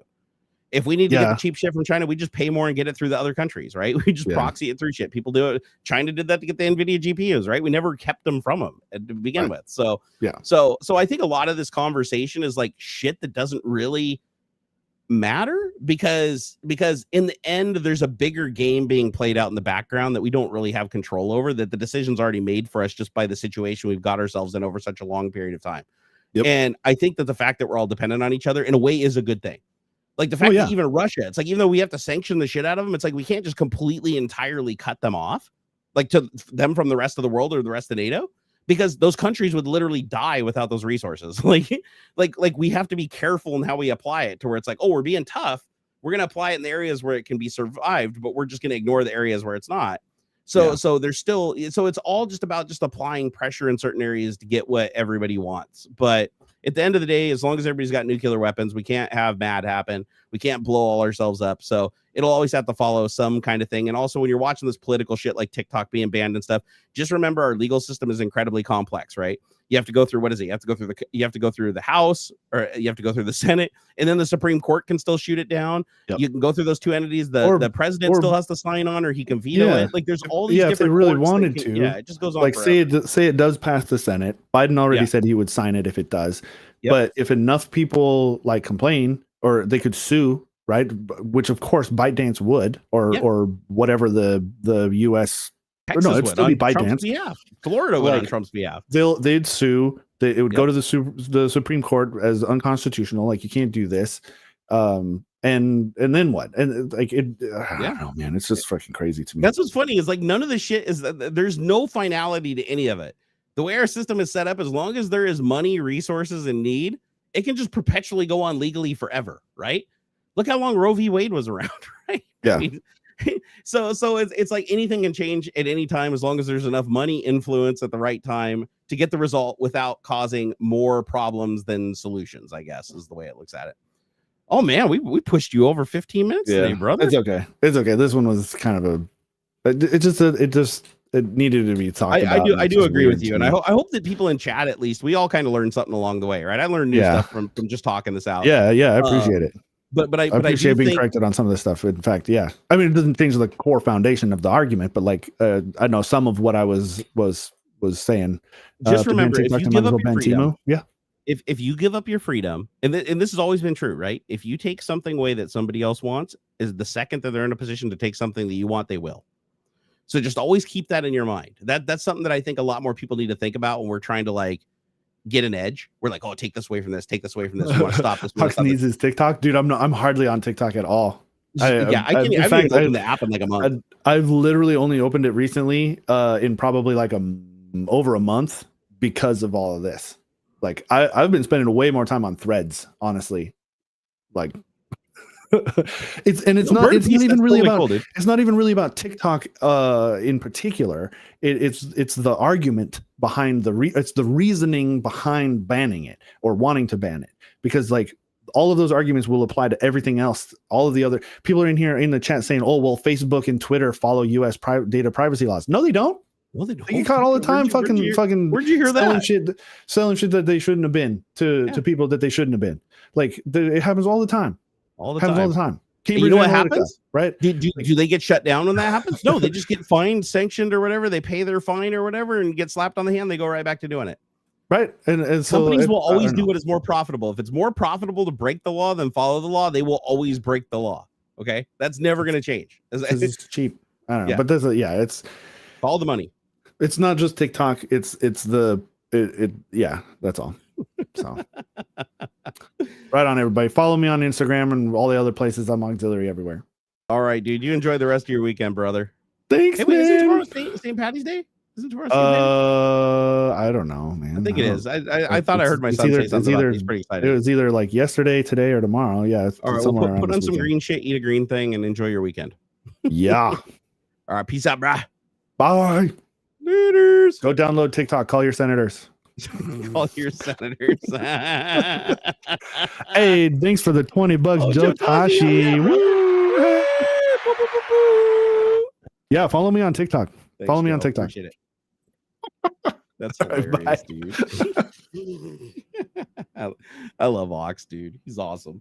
Yeah, I wouldn't put too much stake in what's going on right now.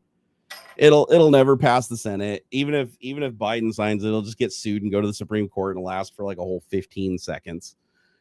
Everybody's just kind of doing their thing right now.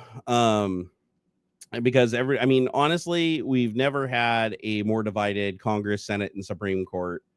And so weird shit's going to happen when that happens, right? We either have to self-correct or become Russia. That's what happens this November. Those are the two options. We either start correcting and go back to some kind of, some kind of decorum in our judiciary system and start, getting along again.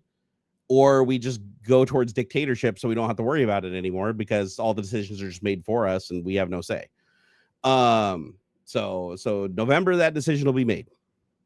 So we'll do what we can, but ultimately in the end, the majority will win regardless of how it happens. Doesn't matter if it's influenced by external powers. It doesn't matter if it's influenced by corporations. It's at the end of the day, whatever influences people to make the vote, that's still their vote. They still have to stand by it, whether they researched it or not.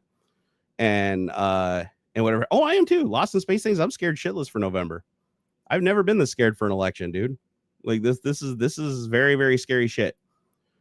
I mean, this is the first time in the United States history that we've ever had a incumbent a president running for office a second time that literally caused an insurrection, hired fake electors, and did everything he can to stop the peaceful transition of power up to and killing people or getting people killed.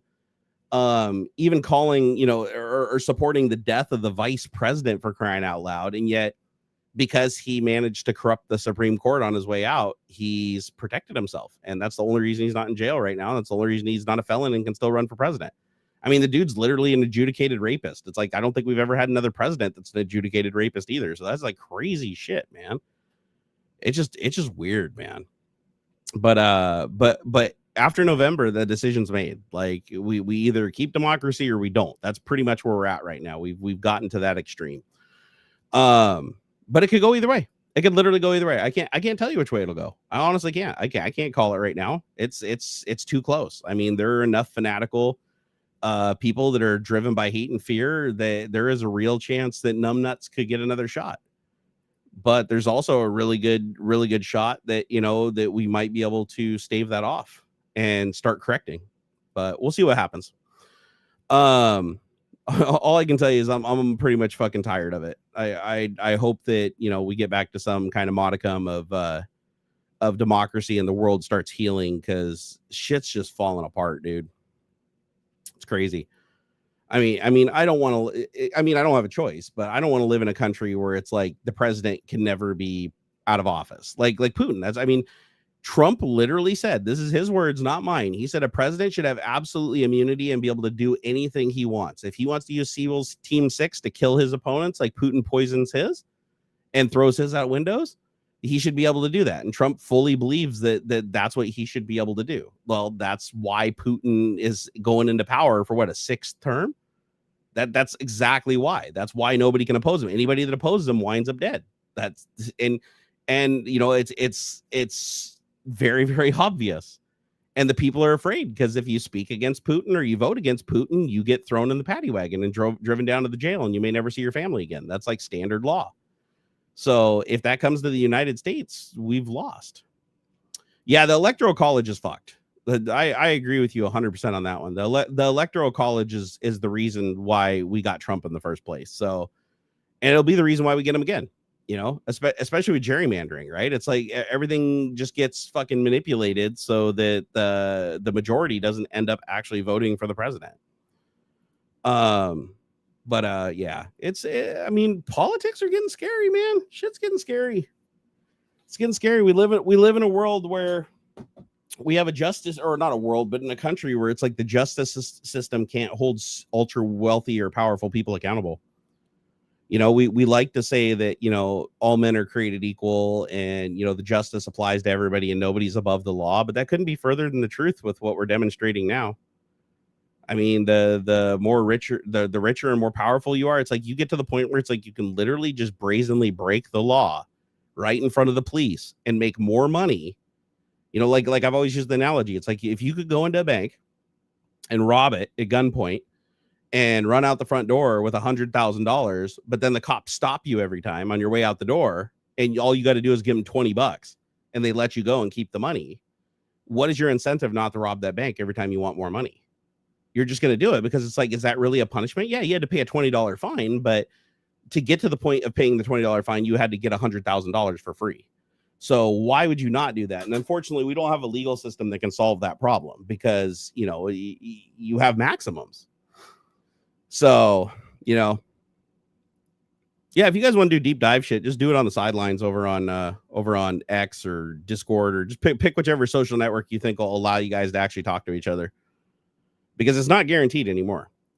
James Jana said, those people who can sword swallow and regulate, are you able to do the bat knife swallowing? No, if I swallowed bat knife, I'd get tetanus and die. Have you seen how rusty this sumbitch is? Oh my God. Bat knife is showing its age almost as much as I am. Look at all that rust. Dude, if I licked that blade, I'd die from tetanus. So yeah, there'll be no sword swallowing of the bat knife, I'm afraid. As funny as that would be.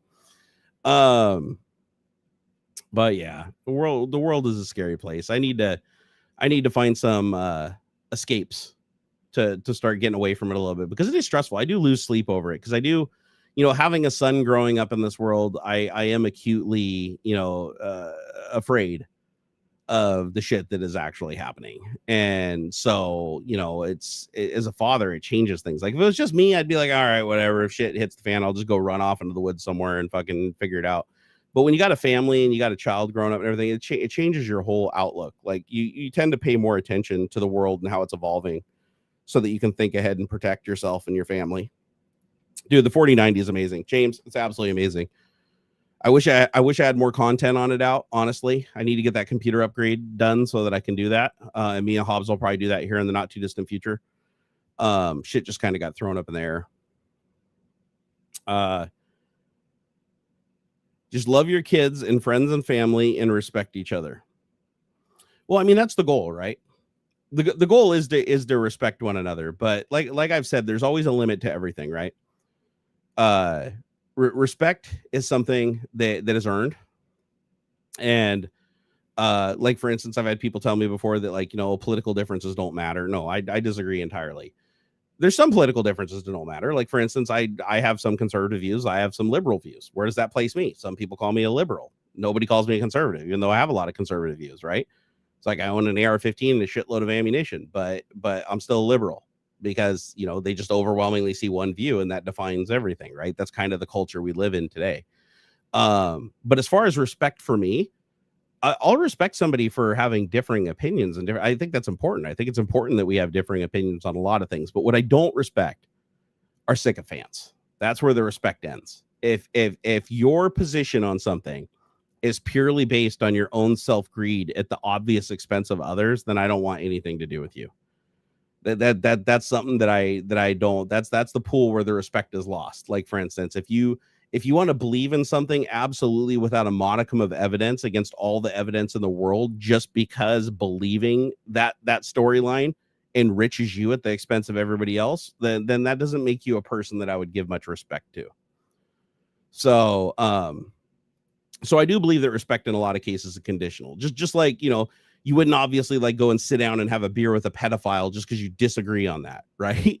Like, oh, I really like his political views and he seems really grounded on the economy, but he diddles kids. It's like, no, you're not going to just sit down and go, oh, agree to disagree on that, right? There's certain things you just can't agree to disagree on, right? And for me, that shit like that is like racism, homophobia, hate, things that exist just for the sole purpose, without any evidence, of just degrading and hating another person to self-elevate yourself is not good. That's not something that I want around me, period. Yeah, I try to lay in I wouldn't say the middle of the political spectrum. The only reason I say that is because it used to be Democrats and Republicans, and then you kind of had the guys in the middle. Now the Republicans have been pushed way over to the left, the conservatives, which now I guess are called rhinos. And now it's no longer the Republican National Committee. Now it's just MAGA, which is Trump's brand he came up with, right? So it's kind of like the Nazi party, if you think about it, in Germany. It's like, before that you had you had what was the other party called? I can't remember off the top of my head, but it's another similar system where it's like you have the established parties, and then you have the Nazi party come out of nowhere and establish power, and then grow to basically overpower and push everybody off way over to the left, because they're just so extreme to the right, and unbalances the whole equation. But personally, I wish we didn't have any party system. I wish that we got rid of the electoral college. I wish it was just basically the popular vote, And we didn't have buckets, because when you create these buckets, people feel beholden to a bucket. A lot of people vote just along party lines. They don't even research the person. They don't look at anything they've done. They don't verify if they've actually had a track record. And that's why you see a lot of Republicans running as Democrats, a lot of Democrats running as Republicans, to tactfully win seats and positions when that's not really what they represent. And that's because people, it's just easy for them to just look at a bucket and say, oh, I was born into that bucket and I was raised in that bucket, so I'm going to stay in that bucket, right? And I wish those buckets didn't exist. I honestly, like, if you ask me honestly, I wish those buckets didn't exist. I wish the electoral college didn't exist. I wish that everybody could just look through the lens of, these are the things I like, these are the things I don't like, not because somebody else does and I want to be a part of their group, but just because this is how it should be based on what I've observed and how I feel. And then vote along that axis and let everybody else do it, and then the true majority wins, right? But that's not going to happen. Sadly, the system that we have in place today, for that to crumble and turn into something else, it can only get worse, not better. Like there's no way with the current people that are in place and the current corporations that are sponsoring the Republicans, and with the advent of super PACs and all this outside political influence and lobbyists and all this shit, there's just no way to get a government that is honest enough in place, no matter how you vote. There's no way to get enough people in place at the right time for them to change and ratify things to get to a better and more democratic system. But there are enough people that we are very, very quickly gravitating towards a less democratic system. And that's what scares me. So BB Junk said, I appreciate your political view and they align with my own, but what about some AI chat now? Yeah, it's fine. Yeah, I'm burned out on politics at the moment. It's been scaring the shit out of me lately. Yeah, well, here, let's talk about AI and robotics. Have you guys caught the new thing? OpenAI just fired another shot across Tesla's bow. Did you guys see the OpenAI robot collaboration? Let me see if I can find you guys a link here. Here, OpenAI robots. Let's see, where is it? It's this shit. This is like straight up science fiction. So here, I'll pull this up here. So OpenAI partnered with a company. What are they called here? Let's see, visual reasoning, language understanding. Figure 01. So Figure 1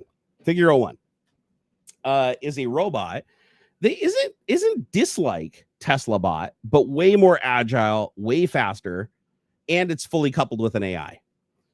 Specifically OpenAI. We don't know if it's GPT-4. We don't know if it's the next generation GPT-5, but the way it was talking, the way it was interacting, I'm going to guess it's probably a model we don't have access to yet. But this robot, this is the most dexterous robot I've seen, and it's completely driven by a neural network, which is cool. Like when you watch the demo, keep in mind, when you watch a Boston Dynamics demo, the robot is playing back pre-recorded functions. And even when it's using a neural network, it's still driven by the goal that's input by the operator. This demo that they did with Figure 01 and OpenAI, actually, I'll just give you the link directly to the YouTube video here so that you guys can watch this directly. Copy. Put this in here. So this thing right here is completely driven by a neural network. So when you see this robot like handing him an apple and putting dishes in the little thing and answering his questions and multitasking and everything, that's all based on a direct speech to text to GPT, and then the neural network and the GPT working together to drive the robot towards its goals using vision, which the vision is also driven by a neural network. Probably, like you've seen, image analysis can be done by Gemini, by ChatGPT, GPT-4 can do image analysis and stuff like that, where it can look at an image, or it can inspect a document or look at data and figure out the patterns. It can even, I think it even do sound too. I'm not really sure, but I think some of them can do sound. So this robot is undeniably working with sound. So looking at how far they've come with this collaboration between this robot and the AI, I mean, they are so far ahead of Tesla bot. Tesla bot might as well just get thrown in the garbage. And yeah, it's a cool ass looking robot too. I have to admit, I really like the way it looks. But the function is amazing. Now keep in mind, just like with anything, you have to look at this through a skeptical lens. Keep in mind the demo that they're showing you is probably a demo that they've performed many times over, tweaking things to try to get the best possible scenario where the robot interacts the best. But also keep in mind that because it's working with a GPT and a random seed, each time through, it's getting slightly different answers, even if it's conveying the same data, and slightly different movements, even though it's achieving the same goal. So that's still pretty damn impressive that they were able to get one seamless end-to-end recording. If you watch Tesla Bot, it's all cut together from tiny little clips, right? There's no long clips of the robot like completing an entire objective from start to finish. So they are light years ahead of Tesla right now with the robotics, and especially the integration with the GPT, because Tesla Bot isn't even integrated at all right now with Grok, which is a good thing because Grok is based on GPT 3.5 and horribly misaligned. So I don't think it would work very well with a robot. Even if the robot could utilize it as a neural network, I think it lacks the sophistication and lacks the training to really imbue the robot with anything meaningful. I mean, the fucking thing can't even tell you how many followers Elon has on X, which is like the one basic thing that it's supposed to do. Like if you look at X, when you click on Grok, it tells you that one of the things Grok can do is query Twitter data in real time. Like they say no other AI can do that. But if you go ask GPT-4 the same questions, like or web-enabled GPT-4, like Bing Copilot, ask it the same questions about things on Twitter, and then ask Grok the questions. It'll get the questions right most of the time. Grok will never get the questions right ever. It won't tell you what the most popular tweet of somebody is. It'll give you an answer and claim that it's right, but it's always wrong. So yeah, this is pretty awesome. The spandex clad dancer. Yeah, no. The Tesla bot that's slightly more advanced than the spandex clad dancer. The one that moves like a grandma and needs to be actually like strapped to the floor and be jump cut together from like 75 different clips because it can't do anything end to end. That one. Yeah, Spot is awesome. Spot. I've got to see a Spot in person too. They're pretty cool. The Boston Dynamics is awesome. I love Boston Dynamics. They're kind of going for a little bit of a different thing. Yeah, Grok is just a gaslighter. That's all it is. He gives me answers and argues they're correct. Sounds like Elon Musk. That's what I thought was funny is Elon, when he was complaining, and he still is today. He's so hypocritical. He was tweeting out the other day bitching about Gemini and how Gemini is woke and blah blah blah. And woke AI is dangerous. And the funny thing is all the things he accuses Gemini of doing, Grok does or worse.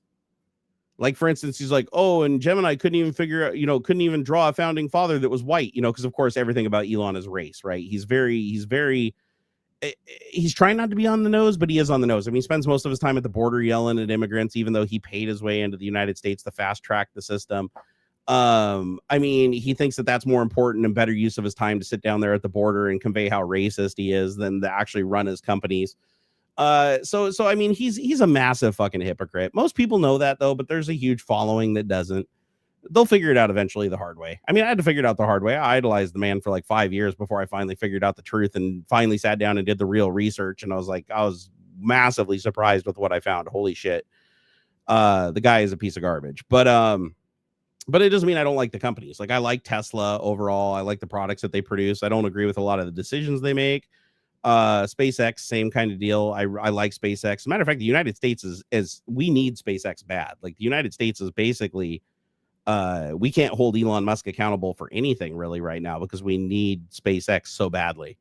Just for national security purposes alone. So Elon pretty much has a card to do whatever he wants, and he knows it, and he plays that card a lot. But yeah, Grok is shit. Grok is the worst AI, period. Like absolutely the worst. I've tried many of them. I've been using Llama, Claude, Gemini, GPT 3.5, 4, GPT 4 Turbo. Let's see what's the other one I've been using. The local ones under LM Studio.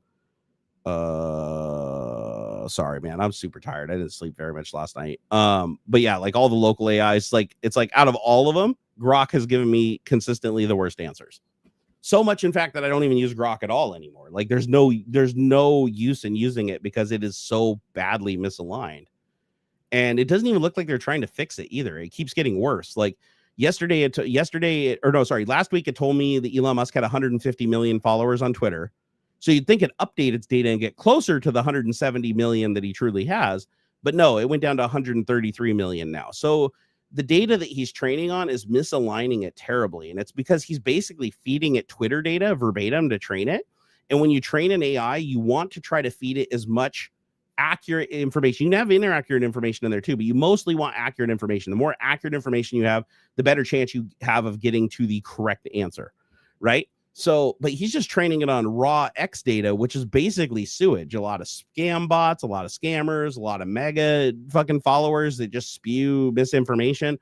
And so all of that training is just misaligning the AI more and more day by day and making it less accurate while everybody else is becoming more accurate.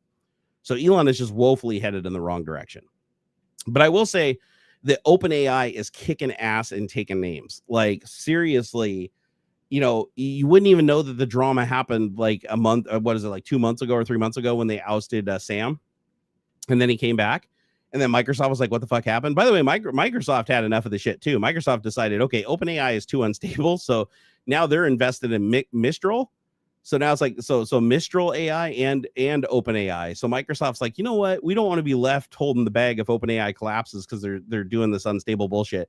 So they climbed into bed with another AI company that's a direct competitor and rival to OpenAI. So it's kind of funny.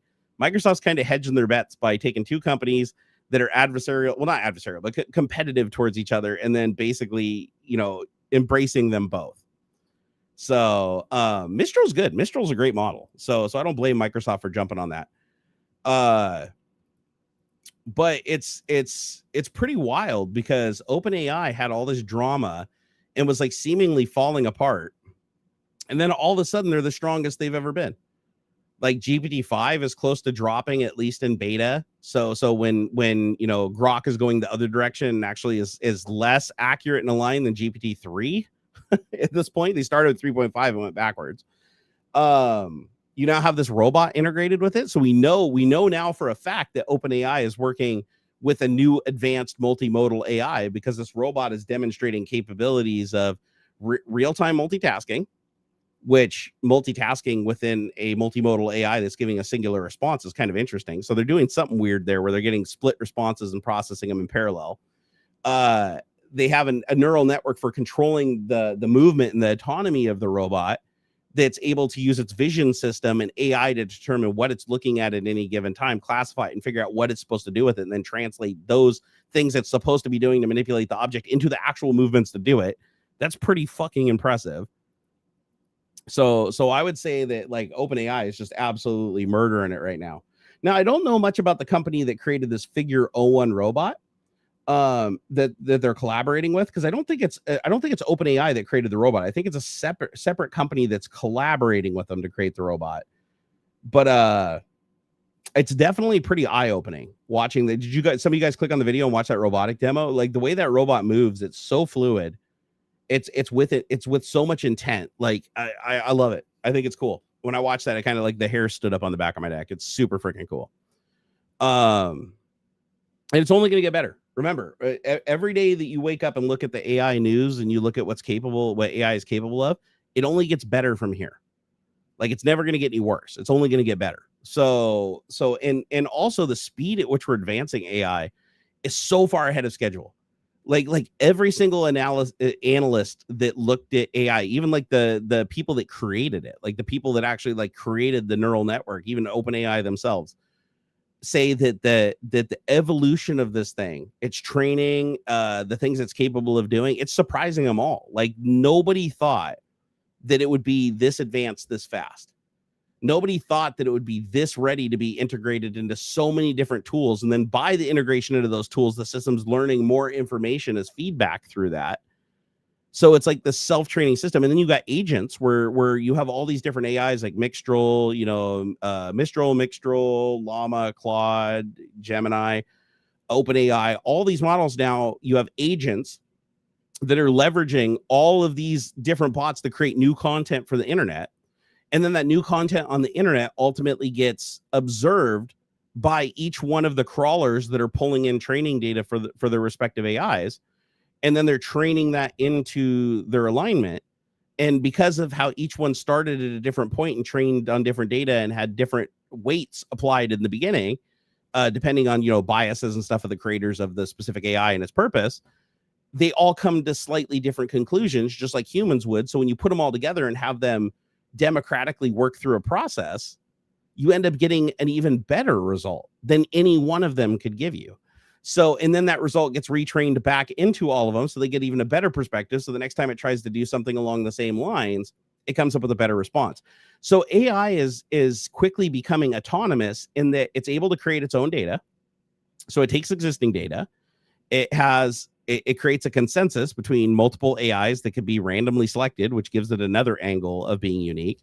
And then the output is new unique data that then goes on to become training data for other AIs that then get integrated into other agents or even the same agent. So as this process goes on, it's pretty much only limited by how much power and like how much processing power you have. And the more processing power that you throw at this thing, the faster it learns and the better aligned it can potentially be. So that could also backfire if the output isn't as high quality as the input. Oh, no, correct. But you also have to realize there's a lot of checks and balances, right? So because you have a democratic system with the agents, any output that's generated by the group can also be independently verified by each one of the groups. And if the alignment goes down, if the model suffers a hit to its alignment, it can actually back up to the state before that hit occurred and then retrain down a different road.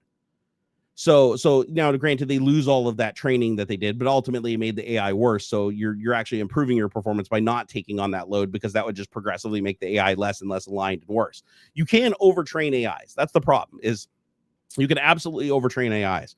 And that's why it's really good to have agents, because with agents, you have a bunch of AIs that all are good at like slightly different things and look at things slightly different based on their weights and alignment. So you don't necessarily have to overtrain a single AI to do everything. You can have different AIs that are slated for doing different tasks better. Like, for instance, some AIs are really good at writing Python code. Other AIs are really good at writing C and C++. Other AIs are really good with human spoken languages. Other ones are really good exclusively with programming languages. But they can all do a little bit of everything, which is what makes AI really fun, right? Is it tries to give you the best answer it can, regardless of whether it's correct or not. So will I demo an AI Barnacules in the future? Undoubtedly. It's at some point I will. Thinking OpenAI should be called closed profiting AI now. It's still darn good, though. I mean, OpenAI is closed source, and it was always supposed to be closed source. Elon Musk straight up lied to everybody. OpenAI released all the emails. Elon completely lied. OpenAI was never supposed to be open source. It was Elon himself was the one that was pushing it to get to prevent that technology from being given to the public. But access to it is given to everybody. So it's the access that's supposed to be open, not the source code. A lot of people got confused on that. But again, like I said, a lot of the AIs that are being demonstrated publicly now, like Mixtral and Mistral, are, and some of the like more obscure ones, are able to do things that the large AIs can't even do. Like granted, they can't do as much in general, but in their focused area where they're trained, they're better at giving answers. And that's why I think in the future, you're probably going to have like millions of AIs. You're going to, or not LLMs, you're going to have millions of LLMs. And then you're going to have like a master coordinator that then goes out and picks the agents that are best for the job. So think of it like an election system. You're like, my task is to build a car. So then it goes out and it looks at all the stats and all of the weights and alignments for all these AIs out there and say, which of you have the most training on what cars are, and which one of you have the highest alignment when asked questions about vehicles and the specific things of a vehicular nation. Or you may even break it down and say specifically wheels, tires, cars, fossil fuels, the code that runs on the electronics in the car. And you go and pick all those different LLMs, and you take them and you put them all together and you assign it an agent. And you say, your goal now is to build a car. Iterate millions and millions of times until you are confident that you have a car and you can run simulations and you can meet all these requirements. And then you just toss it away. And a week or two later, ding, in your inbox, you got fucking plans down to every last injection mold, every last thing. Like, it could literally design the most amazing car ever conceived by anyone, without a human ever even getting involved, other than to build the AIs themselves, to build the LLMs. And I think that's cool. I think that's really cool. I also think it's scary because it's going to kill a lot of jobs. I think a lot of people are going to have to, look at what a job is in the future and change that, because I mean, yeah, I can already tell, even just like as being a content creator and stuff, it's like money's tight for everybody. Like me, I'm going broke really fast. I told you guys I'll probably have to sell my house in the next year or two just to survive. And you can tell that people just don't have the expendable income that they used to, because it's like I live on expendable income. So you definitely start to notice when there's not a lot of it left out there. And it's, so everybody's really scared right now for like, where does AI leave us? Where are the jobs? Like, are companies going to need to pay influencers to do marketing in the future when the AI can actually do a better job than they can, and the AI can actually be configured to release a review or 10,000 reviews in 1 hour on every platform across the web, presenting to every single person as every potential, it's like you got hot women, hot men in these videos doing product reviews that don't even exist, that are completely synthetic, that are tailoring specific to targeted groups and demographics so that they have the best possible distribution. It's like no human influencer is going to be able to compete with that once it gets to that level. So it's like, we have to figure out, once we get to that level, to transition from money being a thing that separates the classes, and instead creating a system that ultimately just becomes autonomous to serve humanity, and we all benefit from it. That transition is not going to be easy for the people that are up the top 1%, the people that have the yachts and everything, and everybody's basically their slave and they don't have to follow the law. And they're not going to like giving up a bunch of that so that everybody at the bottom that's starving to death can also have a good life, right? That's not going to be an easy sell. But it kind of has to end that way, because capitalism won't work in a world where there's no jobs for people to make money. Because if you don't have money, you can't pay the people to consume. So what incentive do they have to create the technology? That just wouldn't work, right? So there has to be balance. So in order for it to work, if AI really does become that influential and have that much power over society, either we have to embrace it all the way and everybody benefits from it, and it becomes the self-sustaining thing that just serves humanity so that we can all live meaningful lives and enjoy what we're doing.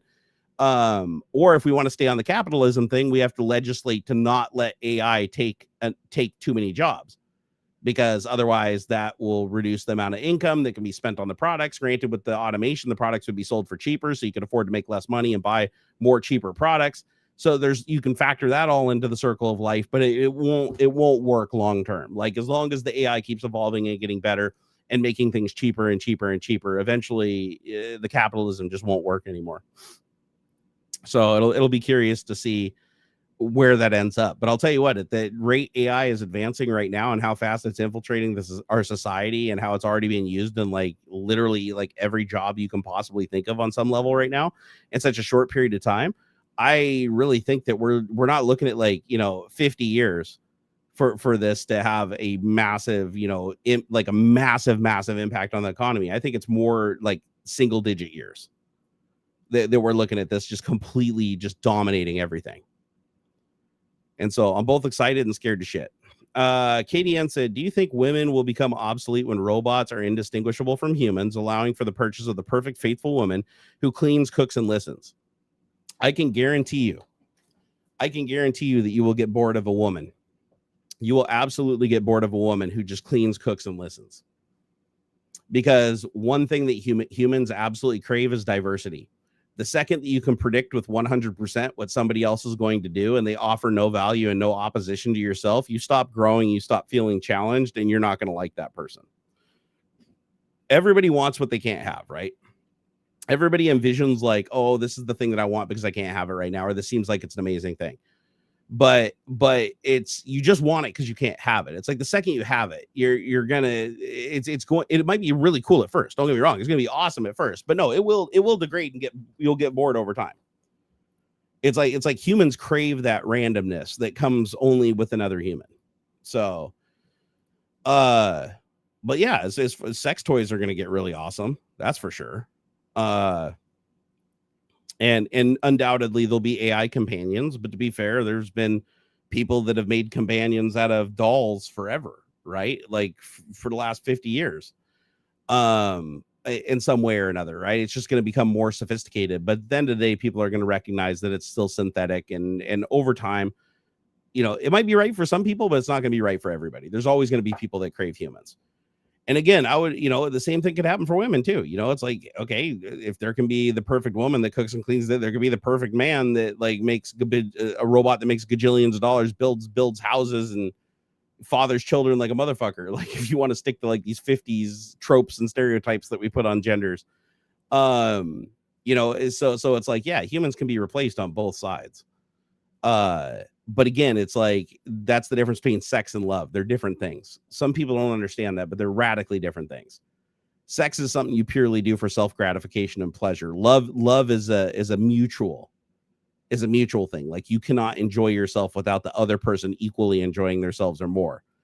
And when you get to that point, a robot, you're never going to be able to please a robot. You're going to know that subconsciously no matter what. And as long as you know that, it's always going to annoy you. Not to say the holodecks wouldn't be cool as shit though. Like I'm just saying they would be. And then the last thing I wanted to talk about too, before going today is that everything is a subscription service. This has been growing. Like HP has printers now that you got to like rent the ink. Like you can only print like 10 pages a month, and then you got to pay like for the bigger plan.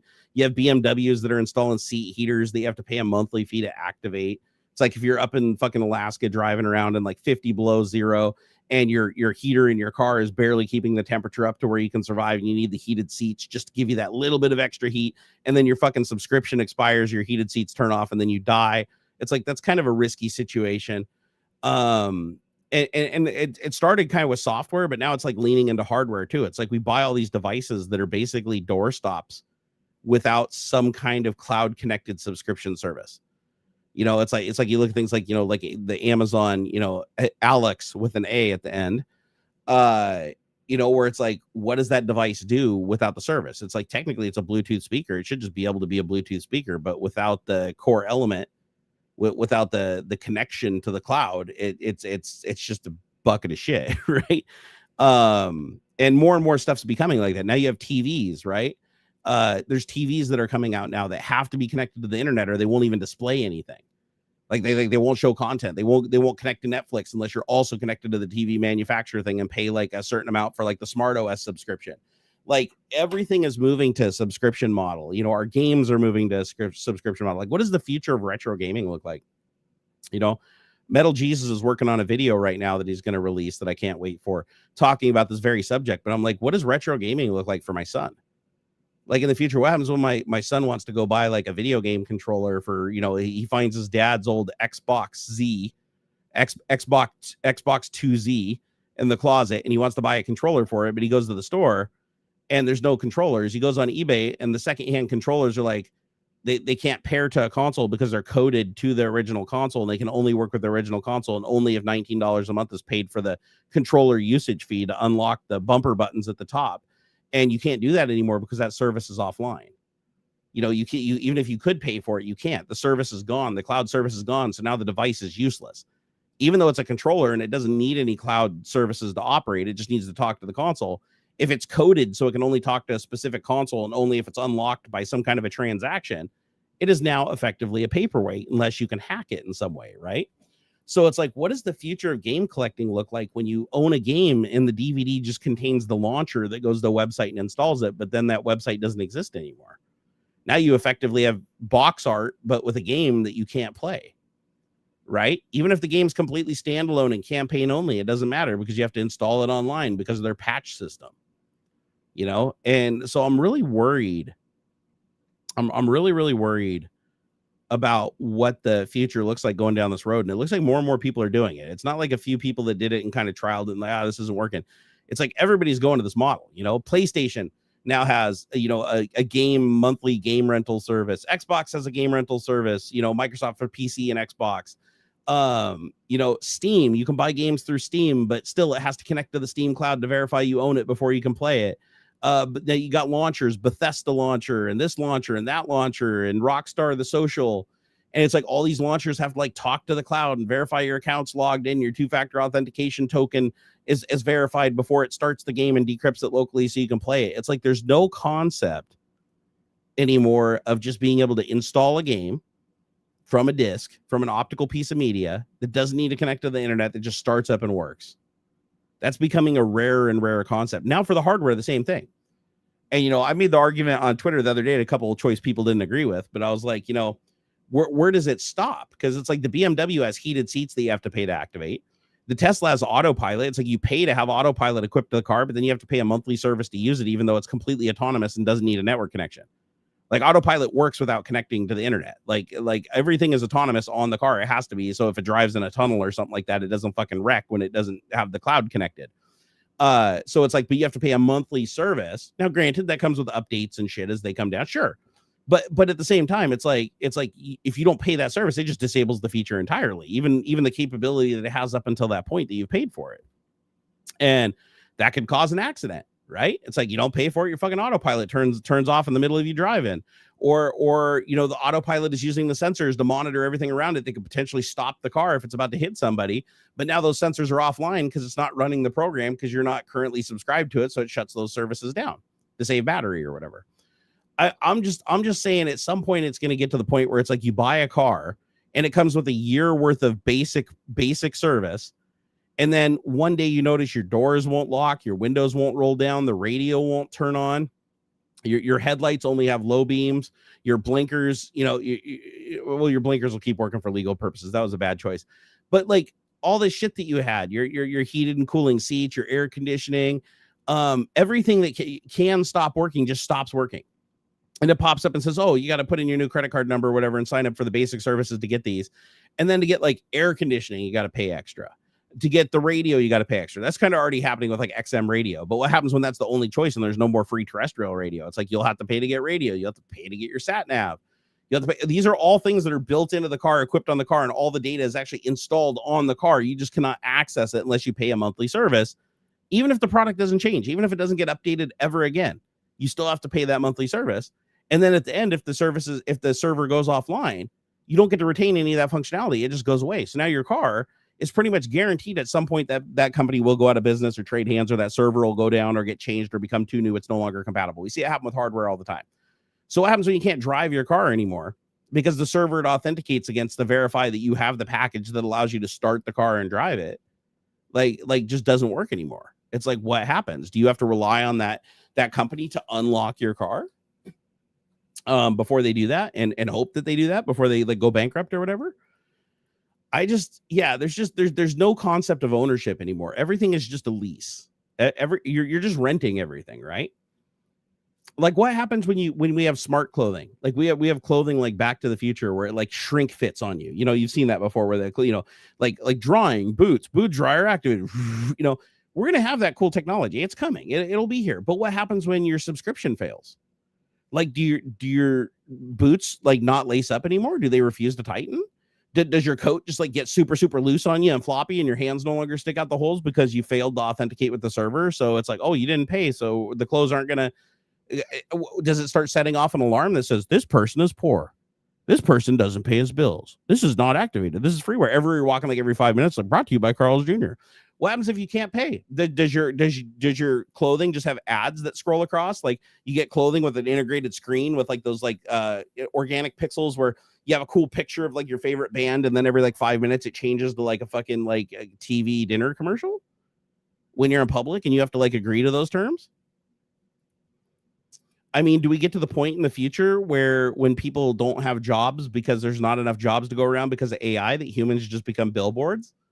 Like we only get a place to live if we watch it, like Black Mirror, where we watch advertisements all day and we serve advertisements, and every day we have to say brought to you by Carl's Jr., brought to you by Carl's Jr. like so many times or whatever so our front door will unlock so that we can go to our domicile and sleep.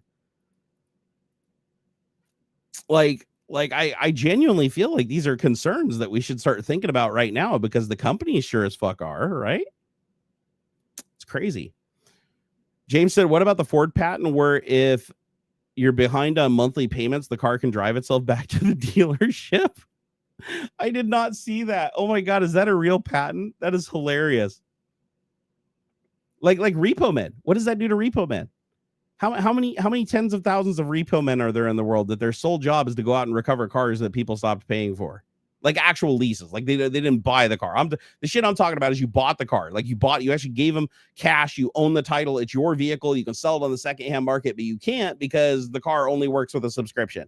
And if you transfer it to a new person, now you have to pay a a transition fee that's 3/4 the cost of a new vehicle, so that most people don't even want to buy your secondhand vehicle. So now your secondhand vehicle goes down in value because they found a way to transfer that money to themselves instead. We've already seen it with video games. How many video games have you seen where it's like you sell it on the secondhand market, but if the person logs in, they have to have like an EA account and they have to pay a $10 transfer fee?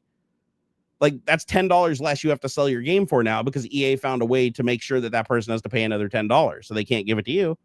That's only going to get worse and worse and worse, you know, sadly. Yeah, I don't know where this ends. I think it's going to get dirtier. Hey, Irene said the HP printer service monitors what type of images you print, how many pages, and can provide information to advertisers that will identify your devices. See, that's fucked up. And I saw that. I read that they get your images. So imagine that you're printing out your dick pics on your inkjet printer because you're just not thinking, right? It's in the comfort of your home. You're trying to troll your buddy or whatever. So you print out a bunch of pictures of like your poops or your wiener. And then all of a sudden fucking HP gets hacked and now your dick pics are on the internet because their fucking marketing database got hacked. And you're like, how did they get those images? I never uploaded those images anywhere. And you agreed to the Hewlett when you bought the printer to send us every image that you print, even though that has no bearing on anything that we do or provide you. It's just, we were like, oh, well, now you're an always connected device that we're charging you money to print. And you always have to talk to us. So we might as well send whatever other data we can access to, because you can never have enough data, because data is the new gold mine. Absolutely ridiculous. So just something I want you guys to think about. Like keep that one in the back of your head and kind of like chew on it and keep an eye out. And if you guys see shit like this happening, if you see new companies I haven't discussed, like we know Tesla sells, like they sell you a car with 90% of the performance that it's capable of and then charge you another $2,000 after they sell it to you to unlock the last 10%. Doesn't require any modifications of the car. It's literally just a tab on your phone and $2,000 and boom, you got your full performance now that you should have got right off the showroom floor. So like Tesla found a way to sell you a car for $2,000 cheaper to make it seem like it was a better deal, but then you have to pay the $2,000 to get back to the performance it should have been sold to you with. It's shit like this that's just it's like losing faith in humanity over here. You know, so if you guys see shit like this, please let me know. Like hit me up on Discord or hit me up over on Twitter and tag me and link me. If you see shit like this where companies are following along, because I see more and more of it happen every day. I mean, Lexus and Toyota are doing similar things to BMW now. This is going to be an ongoing thing, and it's only going to get worse the more technologically advanced things get, like EVs and stuff. It's going to get to the point now where it's like you're going to have to pay a subscription fee to unlock, turbo mode in your car, like plaid mode, and then if you don't pay that, you don't have plaid mode. Or if you don't pay for the basic plan, you get half the performance the car is capable of. Or they even limit the battery. The battery can only charge to 50% unless you pay for the premium full battery charging service. Like that shit is coming. It's already been demonstrated that that's the direction they're heading. They tested the waters and it's working. So they're going to keep doing it. So, and I think that that's really fucking dangerous. So if you guys see companies doing shit like this, please tip me off. Let me know what's going on. If you see a company that's like, oh, we have a subscription service now that allows your device to do a device. Now, keep in mind, these are the requirements. If the device has to be something that is autonomous, like it has to be something that would work on its own. It doesn't require cloud service. So if it requires like AI running in the cloud, or it requires like some kind of cloud service to do processing and figure things out for it, then I understand there being a service charge involved with it. I'm talking about an autonomous thing, like the fucking terrestrial radio in your car, or heated seats, or a printer, for instance, where you put ink in it and you print an image out. There's no reason it has to have any access to the internet. The only reason it's connecting to the internet is so that HP can charge you per page for a print and set up an ink distribution service and then copy every image you send to it so that they have all your data that they can use for training AIs and figure out your business and get insider information and sell that to other companies and shit. Total bullshit. Total bullshit.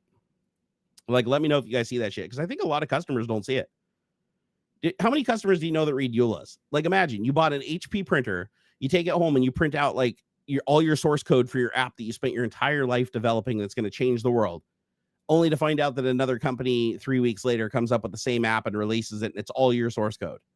And you're like, oh, fuck. And then you find out it was because somebody hacked HP's database, got all your code, and sold it on the dark web to somebody. And you had no idea that your printer was uploading this to the internet because you always printed on the printer from your local area network. Like, you had no idea that your printer was feeding this data up and giving full rights and access to it to HP so that you can't sue them. Like, that's it, and people aren't going to know that just from looking at a box. That's too much text to put on the front of the box, nor would they want to put that on the front of the box. They're going to hide it in the middle of the EULA.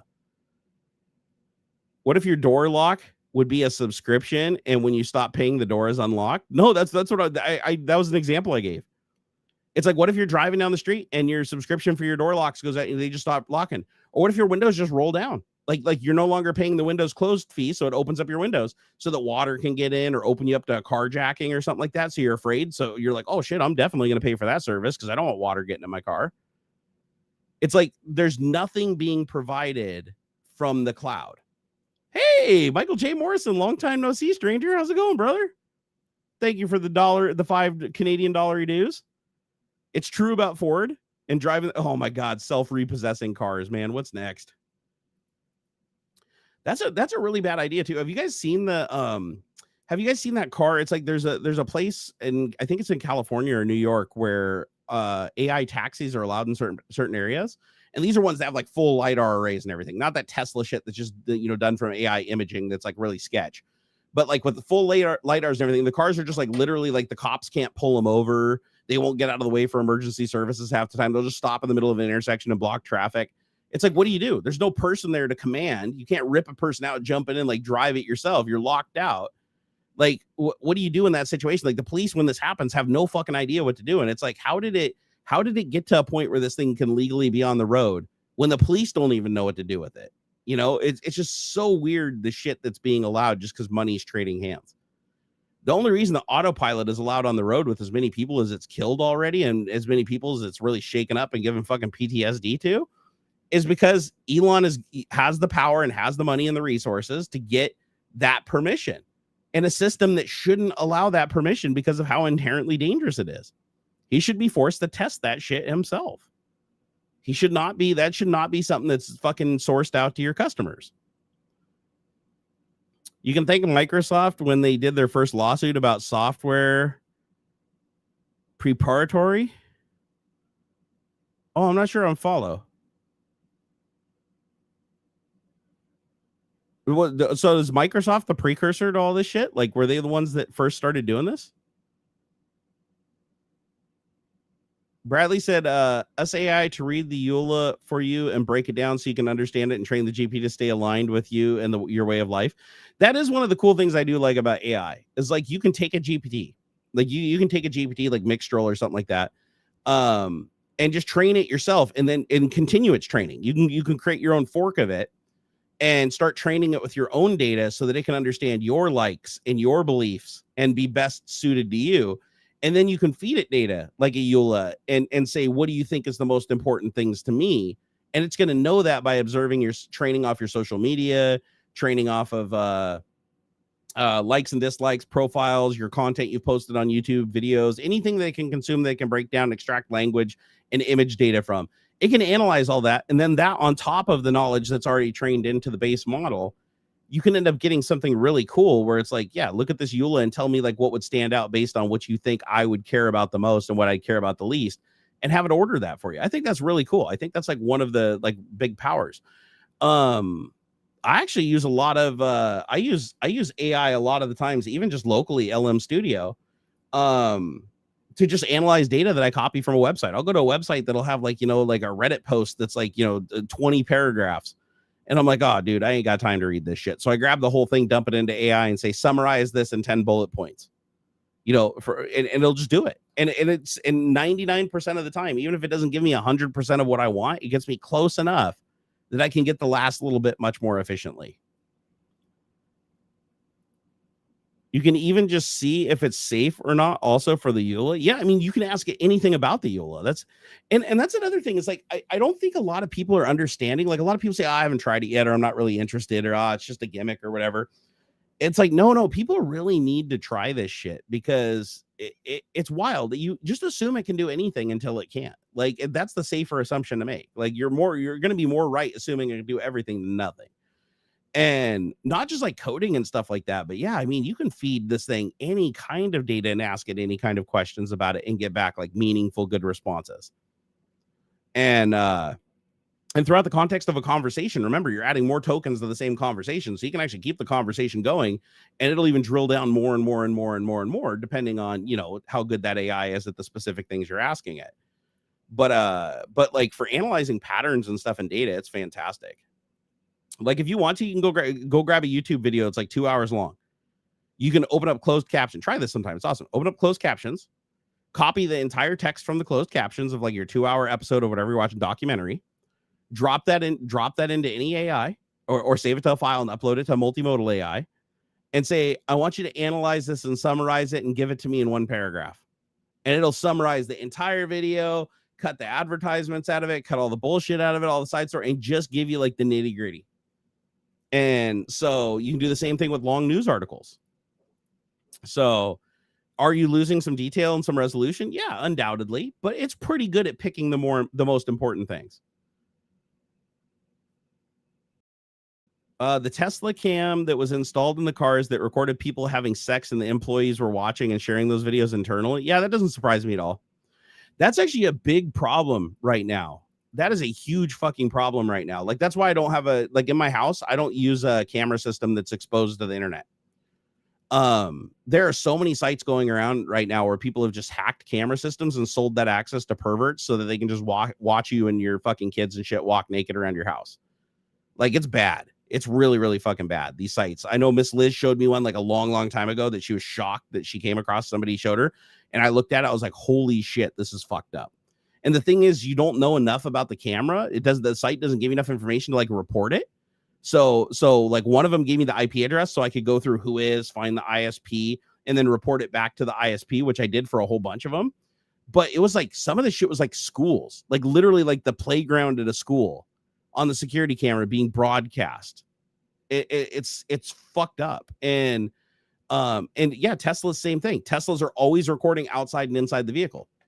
So if it observes something like a theft or something, that's great. But what if it observes, you walking out to your garage or whatever to dump the garbage and your underwear? It's like, and then that gets hacked and that gets released onto the internet. It's like people don't really think about that, right? There's consequences. But people broker in this shit. They broker in access to this data. So don't assume anything is private. That's the one thing. If it is a cloud connected device, do not assume privacy ever. Michael said Toyota wanted you to subscribe for remote door locks. Oh my God, for real? Volkswagen wanted to have subs for your heated seats. You buy the car and the options are installed as you paid for them. Yeah, exactly. They're not going to give you the car if the options cost them more money than you paid for the car. So they're making money on putting the options on, and they're simplifying the process by not having to have several variants and having every car equipped with that. They're also ensuring that when the car goes to the secondhand market, if you didn't pay for those ongoing subscriptions, that the next person who buys the car secondhand may. So they're making sure that they get more money than you can, because you can't sell the car as having heated seats, because the heated seats only work if they pay for them. So now the company gets the money for the heated seats, not for you, the person that actually paid for them. It's really stupid. Really, really stupid.